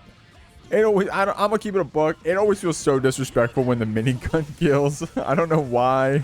It's just so violent. Dany using that to motivate him to play very solid in this round to start us off. The counter hit comes out, but Red was ready. Shock state is applied, jumping around the drone, and again, we're just trying to keep our distance, trying to keep that shock state on. You want those advantages of shock state, but RedIAmNot making it very difficult. But here we go once again with the Karas. Ride that lightning, gonna get the hard knockdown and the positive bonus. 5D gets this last counter hit right here in this round as the Vapor Thrust combo comes out. Oh, okay, yeah, okay. Into the Vapor Thrust to close it. I was about to say, is that enough to kill? We're evened up here in rounds. It's going for the 5P, 6P into Diary Clot. I love the conversion. Got the charge stun edge on, got the pickup with the fuzzies, baited it out, and I mentioned it earlier, Jeek. Ain't nobody. Everybody bursts on the 6K. It's a bait, y'all. Yeah, Dany been getting away with that one for a while now. Oh my gosh, that was such a violent BT counter hit. Dany said, I gotta burst that one. Definitely did not want to see the consequences of that one. You got 100 meter, but RedIAmNot's got a combo they haven't finished, so I don't know how that one goes. Slash comes out. Red gets this first game here on the board. But we went to that last round, if there's anyone who's going to take it out against RedIAmNot, it's going to be this Dany. These players, and another cool thing about them, Dank, I don't know the numbers off the top of my head, of course, but these players go back and forth in terms of who the stronger is, right? It'll be Dany winning a couple weeks in a row, Red winning a couple weeks in a row. I think it was only just the Jeekly 63 in which Dany sent Red to losers, and then Red beat Dany to make it to grand finals later in that same bracket. So they're neck and neck, back and forth. You know, it's a similar story for bracket as well. RedIAmNot is a 3-time Battle Olympia champion, while Dany is a 2-time Battle Olympia champion. These two, again, they've met each other a lot in there as well. These two just really go back and forth a lot. Very active with those JDs. It's a good button, but not when Dany knows it's coming and can punish you for it. Charge stun edge though into the pickup DP. And there we go with a 6H into Diary Clot. You're going to get wall break into positive bonus. We are cooking with gas. Got that far slash into the 5H, and that's a round for El Maza. Trying to be active with that far slash and the IBFD's back too. Good just blocks in general. You see that a lot in this top 8. Guys, it can be a very awesome defensive mechanic. Just simply timing out those blocks can open you up to new opportunities you didn't realize you had before. Dany keeping this pressure alive, but Red always good at finding the time to call out that drone. Oh, for the JD. Oh, baits out the burst. Ugh, how much health are you eating for this? Oh, wait, the drop? It's the reset. Security to fight back with. If we get one opening here, try to get that BT in the gap, but Dany called it out. This is a safe jab? It is. It is. But that chip damage. Oh boy, can't hold too much more of that. Oh, Dany not even going for the RC to keep the stun dipper going. Earned that respect from RedIAmNot. Was able to get out of that situation and keep the tension for this next fight. But the white while it's all red RC. Guys, we know how Dank Nen feels about those. RedIAmNot getting this round. Look. All I'm saying is white wild assault. It's an evil thing, even after nerf. Definitely in that, you know, at this high level, you saw RedIAmNot use it. You've seen Cheryo use it. You know, these players make it look broken for real. But Dany's going to get you to this corner. There's the pickup with the DP. Got the wall stick into Sacred. Oh, not Sacred Edge. I'm sorry. Diary Clot. You get the wall break into positive bonus. Whoa, taking a little off the top there with the JS. And, oh, good delay burst there from RedIAmNot. Not falling for it again. Staying on the defense. Whoa, look at that block. That was insane. Dany walking up, getting it with the tap dust to close it out. But it's not just as simple as that tap dust. Having to block that cross-up double overhead in the face of that laser super. That is crazy. Dany definitely earning that round. I'm going to keep it a million. I don't care who you want to win this set. Dany definitely earned that game. Okay, so I just saw in the Twitch chat, we're talking about top tiers and Kai's coming up. Look. Let's make one thing very clear. Kai is mid-low tier. If a Kai wins, they gapped you. This is my TED Talk. Yeah, I'll say this. You know, I'm not saying Kai top tier, bottom tier. I'm not going to make any claims. I will say this. Dany Maza, the best Kai player out there, one of the best players in Guilty Gear Strive, period. If someone can get this man to more offline events, then you know, you'll see the truth. I pray for the day Dany can go to more of these offlines, because I think we're gonna see something like we ain't ever seen once he can. Is Dany going to Evo? Do you know? Does chat know? Anyone know? I have to. I pull up to his Twitch chat here and there. I need to ask him. I don't know. Would be nice to see. Would be nice to see, guys. Definitely, if you're a fan of the play today, you're watching the VOD. You're probably watching the VOD because you literally typed in the Google Dany Maza, and that's why you're here. Hopefully the SEO is working. But point being, if you haven't already followed this man, you should. Check out his YouTube. Check out his Twitch. Oh my God! Let's pick up. Bonus here. Jump back, hanging back, and again, we're playing that neutral game, and that's really what Goldlewis is afraid of. If you're not wanting to get up close and personal, if you play that mid-range game, Goldlewis does struggle a bit, and I love the choice of Sacred Edge there. Not only taking out the drone, but because of Shock State, getting a little guard crush. But now we're getting guard crushed. We didn't even have to get shocked for it. We just had to do a half circle, but we're getting out of that corner. Good just blocks there from Red. Still active here in the defense in neutral. Dany walking you down, though. Keeping it simple, right? Just slash, fireball. Oh my god, look at that. So much damage. But goes for the burst. Flippy dippy into the JK. And that's a run-up throw set. I'll spin the burst to go to that final round once again. Kill your friends guilt-free. Delay cancel Direclad. Red trying to Beyblade in there. Got whiff punish, so spent the burst. The drone is walking us down, though. Dany very quick at changing his playstyle, right? We saw a lot of, excuse me, a lot of those air stun edges to try to zone out Red. Definitely able to flip it up and then get back on the aggressive with that RTL. Oh my god, what a poke though. Trying to go for the cross-up. Excellent blocks from Dany. Again, taking a little off the top here. Charge stun edge coming out. Oh, with the flippy dippy cheek. This is looking like it could kill, but it's not enough. And this is Goldlewis kill percent. If Dany can, Red can get some good combos here against Dany, that is. Look at this one. We got the churn coming out too. The full one to boot. That's a lot of damage all of a sudden, Dank. That is Jehnee. Oh, but blocking the... Oh my... All right, Dany. We see the fit.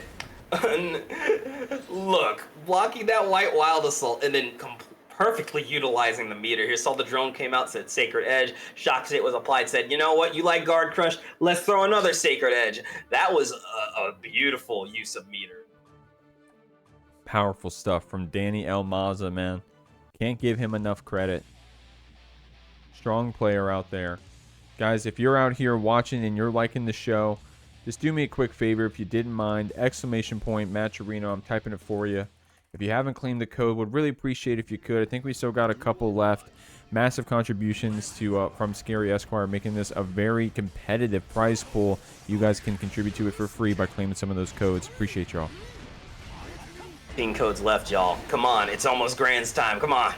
Let's gather our energy. Let's tell all our friends. I want to see those gone before we start Grands. Here we go. Oh my goodness. Yeah, we're getting scooped up over here with this BT, man. Okay, good DP there from Dany. Red was putting on that pressure and doing it well, but Dany able to fight their way out. Going for the 5P, tap dust, good blocks from Red. Getting scooped over here into the wall. Dude, that was... What was that? 3 behind the back BTs because of security cancels? That was a crazy route from Red. Wait. You mean to tell me Calvados doesn't kill drone, but Sacred Edge does on level 3? Yeah, RedDitto spitting something in the chat that I actually didn't even know about. But my man watching this set, getting prepared for grand finals, doesn't know who he's going to play against. He's like, wait, hold on a second. Arxis, hello? Is some mold. I love Zavi in the chat saying your character sucks to RedDitto. That's crazy. RedIAmNot, by the way, while we're sitting here, we're memeing for a second. RedIAmNot said, hold on, guys, you can't have too much fun because we're going to game 5. Hey. You know what? RedIAmNot, very nice of them to give us that extra time for you to claim the Matcherino codes. Come on. There you got go. extra game here. I think they earned it. Come on now. Yo, Dank is the GOAT with those segues. Guys, I was telling Dank earlier, what was it? I was restreaming some tournament or something. I was telling Dank, I was like, look, homie, if the chance ever lines up where we can do something together, we got to do it. I've been waiting for a while, and here we are. Appreciate Dank reaching out, coming out, and joining us tonight. I've been having fun. This has been a great time, and I hope I can come eventually another time, you know, if F&F ever gets canned again. I'll definitely let you know, because this has been an absolute delight to do this one. Definitely a fun one, a good bracket, a lot of money, and a great losers finals right now as Dany sending Red through the wall. Both players still have their bursts. I love that rundown from Red saying, I'm coming at you with a far slash. I don't care what you got. Oh, no, Lord, he coming. Going for that Red RC to pick it up with the charge stun edge. Dany routes, baby. Going for that diary clot to get the wall break, get the positive bonus. Wow. That was a crazy 5P to call out Red's backdash. Red probably trying to just get away from Dany's option, but I personally did not expect the 5P, but that was the button to press right there. Strong stuff. Red still has their burst, but Dany's got you picked up. Stun Edge coming out, Shock State on it. Yeah, if I were Red, I'd be bursting there too. What else do you do? Oh, the 5D a little. That's not a Mei 5D. That's a Kai 5D. The second one does connect, though. Dany jailing you back. It is applied. Look out. We're going for a little shimmy, little dash in, dash out, a little neutral. Neutral in my gear. Yo, and the drone holding it down as well. Wow, this route. Okay, that route was about to be gapped. Dany had to burst that one. But now running you down. Red does have the tension, but Dank, we're backdashing. That's it. Game, set, match. Daniel Maza with the 3-2, taking RedIAmNot out at third. Definitely like how this bracket unfolded. A lot of surprises here and there. A lot of awesome sets. Cool character variety. And we're going to close out tonight with one last awesome set. RedDitto with an explosive start. Dany with that burst back. Shock State already applied, going in for the JH, picking up the DP. My goodness, 5K is not going to pick up there, but already sending a message quick, fast, and in a hurry. And, you know, this is something I always find interesting to talk about with comms. Do you think coming in from the loser side of the bracket, you get a little bit of a momentum advantage? I think it depends on what kind of mental you have as a player. And I've gave other players comments for this. I think Dany specifically is just not someone who's going to get tilted, especially against Ramlethal. You were saying that he has some trouble with some different characters. I think with Ramlethal, he's got a good, decent game plan. He's got a lot of XP against this particular character. So I think that in the long haul, Dany may actually get a little bit of a buff, but you still got to win more games. You can't deny that. And if you're playing against the strongest player in the world, RedDitto, that's going to hurt you. Absolutely. Nobody wants to have to make that climb from the loser's side, but sometimes we got to do it. But like you mentioned, RedDitto only has to win 3 times. Dany has to win 6. We'll have to see. Dany, the current Jeekly top winner ever. I think it's like 17, my man. So we'll see. RedDitto, if they entered more, maybe we'd see some RedDitto up on that leaderboard. Dany gonna RTL you through. RedDitto does have burst here on the other side. As a fellow Kara super enthusiast myself, it always brings me so much joy to see these Kara supers from Daniel Maza going in for the 6K. And what have I been saying, Jeek? That's crazy. Nobody expects it. Dankman out here saying top players, RedDitto, best in the world. Take notes. Look, if RedDitto is getting burst baited on Kai 6K, then I think we can officially say nobody knows that in check. Yeah, I think at that point we can say Nerf Zato.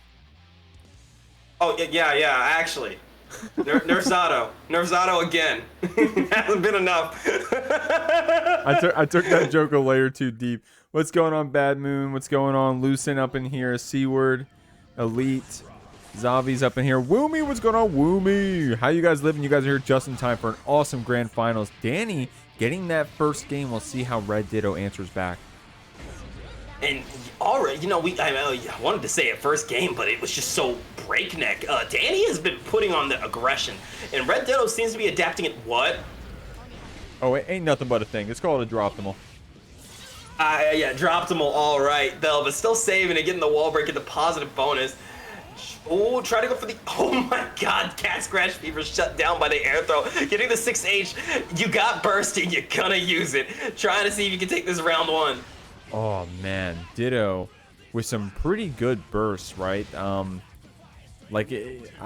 Even when you're in that disadvantaged state, right there, still willing to spend that burst and then open up Dany in such a unique way, right? The flip kick into the 2K on the other side. I got opened up there. Dany not getting faltered, though. Going to take RedDitto over here to the corner. Spending that rock, calling out Dany's backdash, was still able to block it. But these JHs, man, they're oppressive. Oh, again, Cat Scratch got the open up mortal. Give me my hard knockdown positive bonus.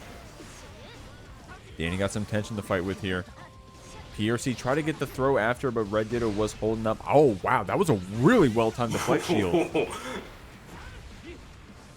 It's getting harder to commentate this because I just keep making hyped sounds at this point. It's so good.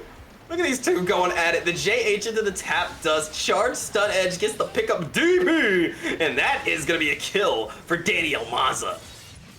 Now, red does have their burst here. We're going to the last round again. Dany going to have to build up that burst meter. Of course, has enough for the Wild Assault, which is all we need if we get a good counter hit. But red's not going to let you have it, at least to start off. Got this positive bonus started cranking up. Dany back in that corner, not where you want to be against a Ramlethal with H-Sword and S-Sword. But simple stagger pressure was all we needed to open up RedDitto and take them to the corner. Good DP block. Dany, please. No. That was 100 meter to run up DP.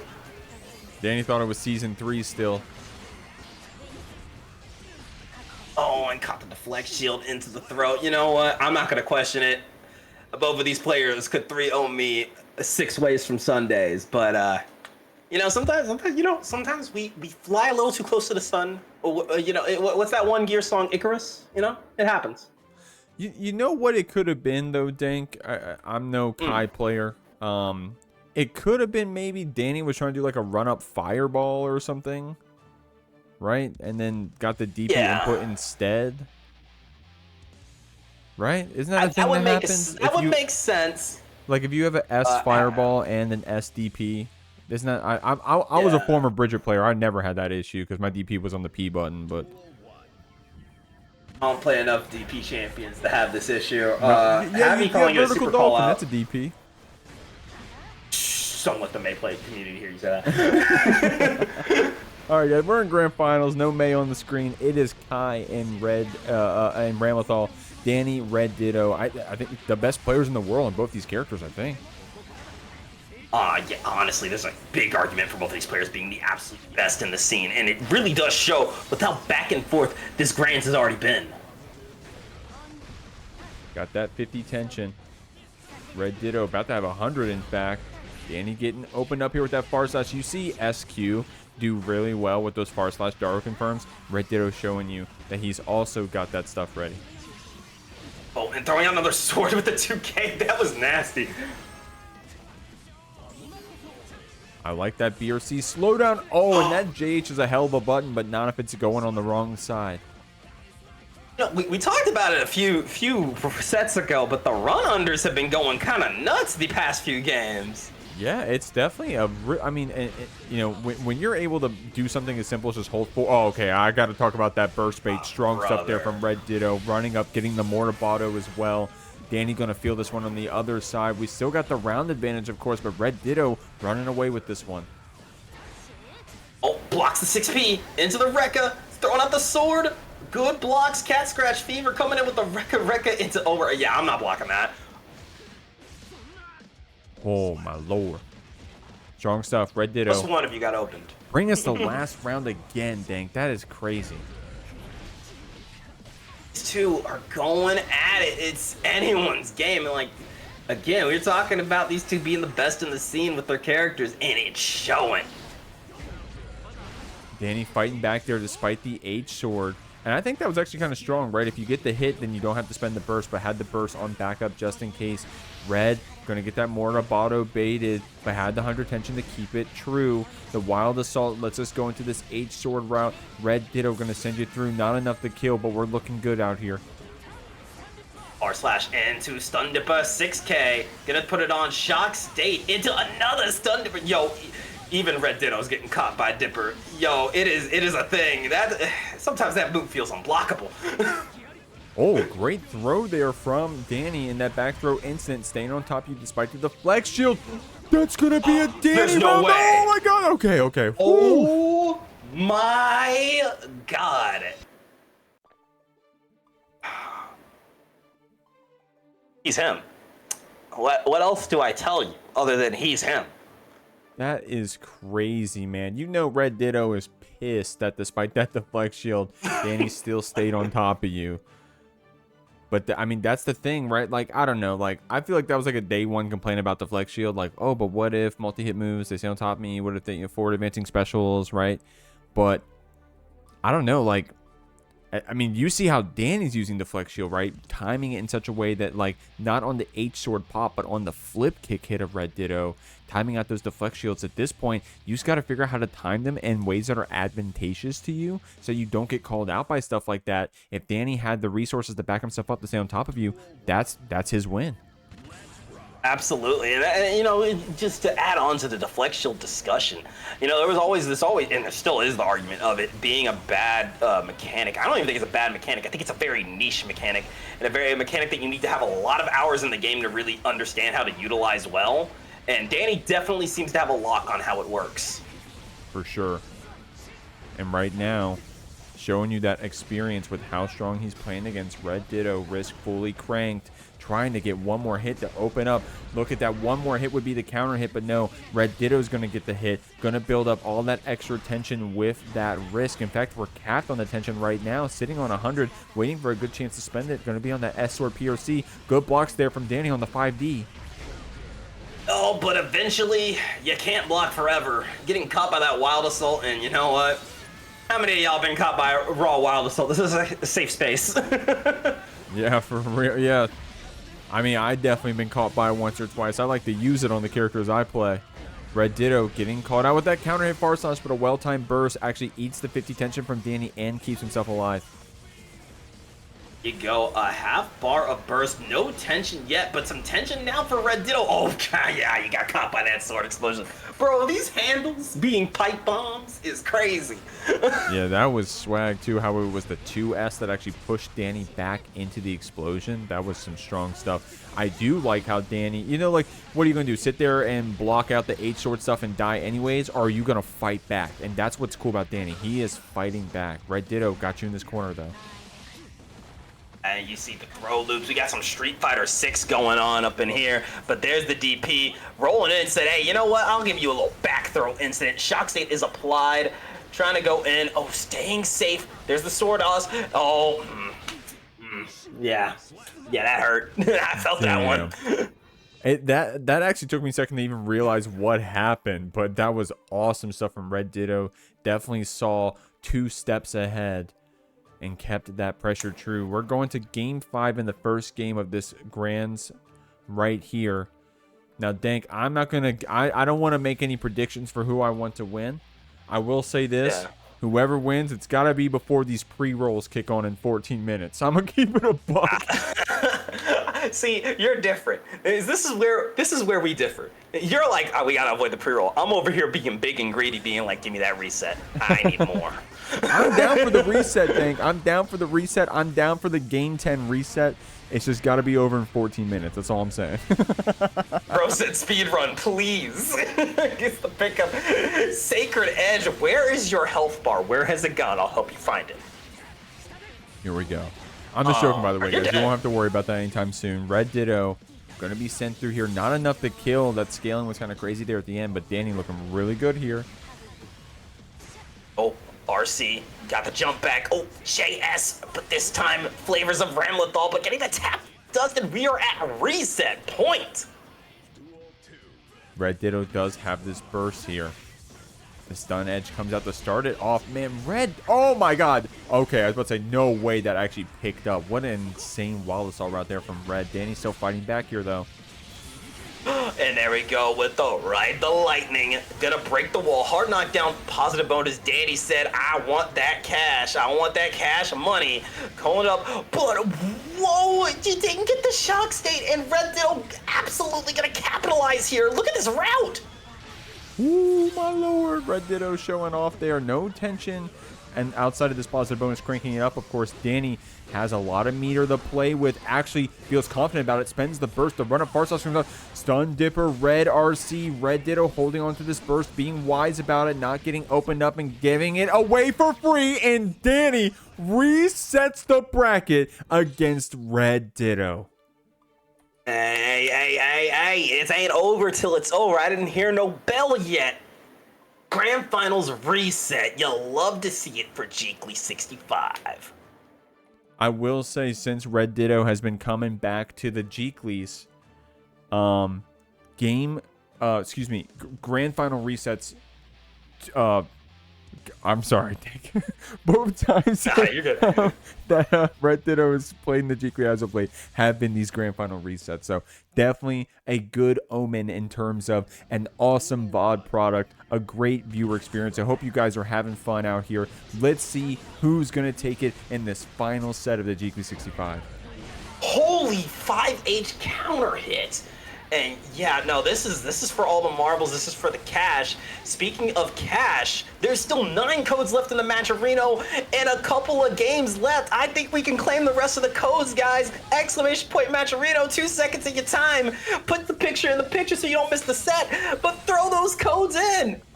RedDitto would definitely appreciate that one. We got 100 tension here in this Ramlethal, but Dany with that positive bonus cranking was able to get that Stun Dipper Red RC in time. Red fighting back with that YRC, trying to rock you back with these 6Ps as well. Dany doing some backdashes in the neutral, but finally does get opened up. RedDitto's going to get a wall break. God, and look at that damage. Burst still on the table for Dany. And, I'm sorry, this is still round 1. Oh, my lord. Oh, my lord. I don't know if we're going to beat this pre-roll, Dank, but I'm having fun regardless. Hold on. Did you punish JH like that? My man built like that. Jehnee go for the 5K knockdown into Stun Dipper. Tried to bait out the burst, but yeah, RedDitto definitely waiting. And did you notice, did it a little earlier than the 6K fully coming out, which means you do get to keep your burst today. Has the 50 tension to fight with here too. Dany gonna have to look for an interesting time to burst. You see that RedDitto actually keeps the pressure simple with throws and stuff when Dany has the burst and Red doesn't want to try to bait it. But we have 100 tension to fight with on this Ramlethal. It comes out with that Mortar Bottle Red RC. Nice jump back into the JH, getting that full confirm. I'm surprised we didn't see a Kara RTL, but you know, it doesn't matter because that's still a beautiful Dany route, bringing it to a round 3. Ditto staying on top of you, that 6P Wild Assault route that we've been seeing all night tonight. Strong stuff with those 6P Wild Assaults. Very violent, very confident play. Dany getting opened up by that 2K. You couldn't even see it in the sword explosion. Oh, Abate into the 6H Rekka pick up. Yeah, that's going to be death with the Mortar Bottle hitting. Burst coming back just in time to watch yourself die. It'd be like that sometimes. RedDitto saying, hey, Dany, no offense, no disrespect, but that one was a fluke. And I'm going to try to close this one out. Started off strong here in this first game. But that's why it's 1st to 3, man. It's going to be a while. We're going to see who takes it out on top, who wants it more in this Jeekly. Dany definitely played so awesome tonight. Shouts to Phil Swifty in the chat was like, hey, I left during losers quarters. Dany made it to grands. Yeah, from loser's side. My man's been playing nonstop here for a minute. Looking strong starting off against RedDitto. Call me a Glazer if you must, but I'll say it. Most normal Dany run.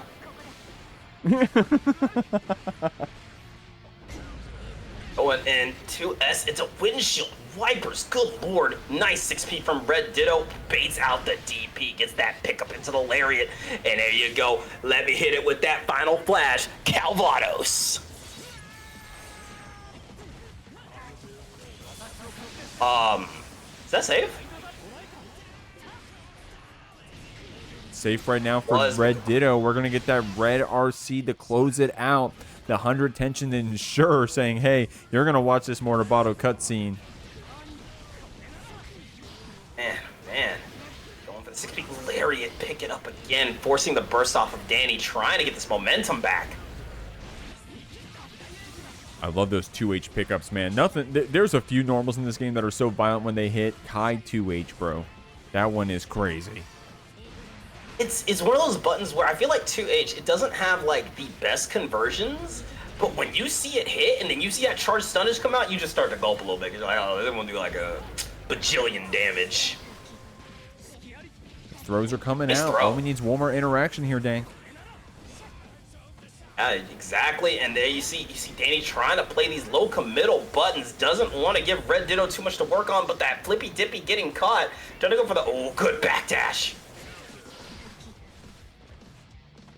Oh, dude, I love how patient RedDitto is. An amazing reaction to that first throw. But the second one comes out. Dany closing up this round. I'm nervous, man. I mean, I ain't even playing. I'm shaking in my boots right now.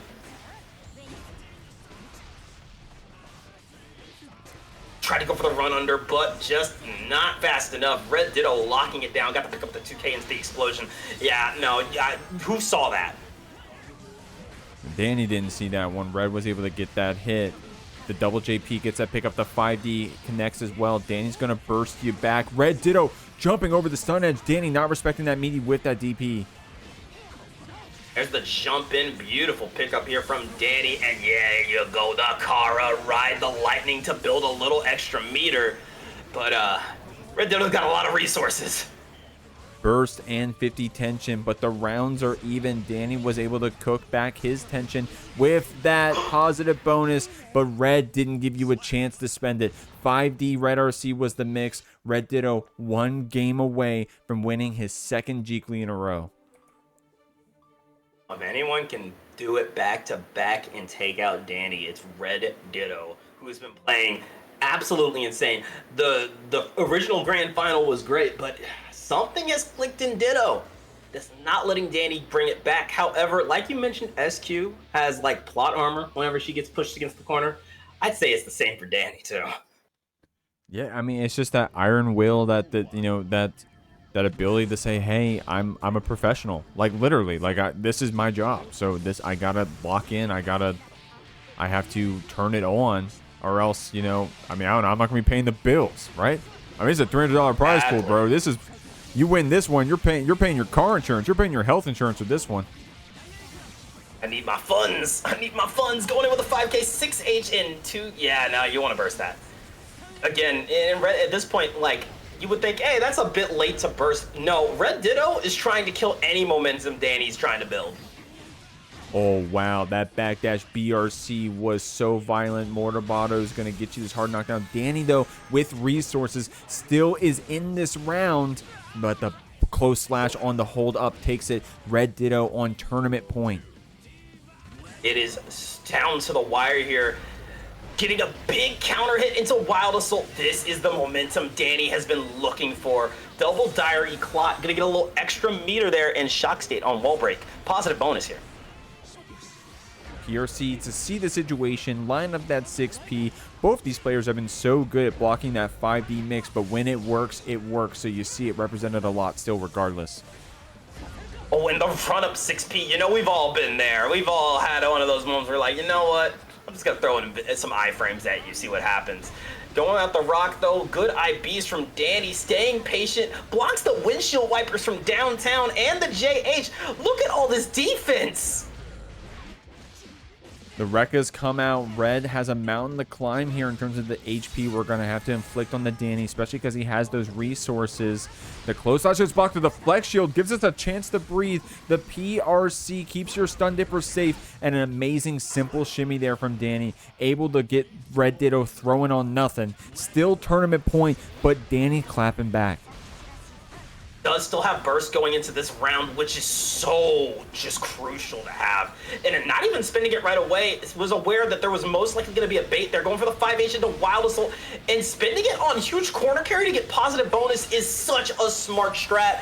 Yeah, you get one combo breaker, but you could also just get funds. Stun Dipper opens us up here. Red able to get a chance to burst out of that corner. 50 tension to fight with here, Dank. Post here, RedDitto hanging on to that tension for a rainy day, playing it patiently, going in flippy dippy style from Dany. Double 2P, got the backdash, and we got a competitive reset on our hands. It's not over. Awesome stuff. Dany able to get that game. Guys, we are not beating those pre-rolls. No, y'all, we are, not at all. These two are just... duking it out. It's almost like there's $300 on the line. Yeah. One last big shout to ScaryEsquire for that. And what's going on, guys? Last push. I have been streaming to the YouTube as well. Gonna keep it 1,000,000. My Chrome died in the very first round, so I'm sorry. I've not been able to see the YouTube chat, but if you guys are over there hanging out, having fun, definitely love that for you. Yeah, I haven't taken too many peeks at the YouTube chat, but all the love to y'all over there as well. Here we go. C-word with a really good idea down there in the Twitch chat. No, I'm just joking. RedDitto got 100 tension to fight with. Dany does have this burst here in the corner. I like that quick PRC to try to bait out Dany's burst. Not knowing if he was going to spend it, he does. Oxate is applied. Going in for the JH, another flippy dippy. This one on the side of Ram and caught the backdash. This is tournament point once again for RedDitto. RedDitto trying to beat the pre-rolls. You got 1.5 minutes to do so, but Dany is not going to make it easy with these run-up throws. The Foudre art getting blocked out here. RedDitto with some good FD blocks to get some distance away from El Maza, but we're still here in the corner. We're trying to get out with these awesome JH dunks. Look at that defense hanging back. But the JH and the sword swipes again. Look at that YRC. We want out. Oh my lord, what an awesome pickup here from RedDitto. Dany has his last leg to fight with. The final flash is gonna do it. RedDitto. Back-to-back Jeeklies. Ow. And 30 seconds to spare on those pre-rolls, Dank. Real quick, Friday Night Fights is a weekly First to 10 community exhibition that goes on like an hour after Jeekly starts. So if you're like, hey, I like playing brackets, but I also really want to get some long sets in, consider signing up for that. Sign ups go live every Sunday in the Dank Cord. Link to the Dank Cord is in my channel. Go check me out, Dank Nen, Twitch TV, Dank_X_Nen. But the big thing that's going down next Saturday is Bracket X Bracket. That is a Hunter x Hunter themed Guilty Gear Strive monthly open. There's $100 in the prize pool for a starting prize, and it's a really, really fun bracket. We always get a lot of killers, and it's always just a lot of fun. Guys, thanks for checking out the Jeekly every Friday at 8 p.m. EST. Appreciate y'all. We got our bi-weekly beginner bracket Jeekly Academy next Saturday. And if you're in Edgewater, Maryland, check us out south of Annapolis at the Jeekly Offline, the KM local. Otherwise, I'll see y'all at EVO. You guys have a good next couple weekends. Peace out.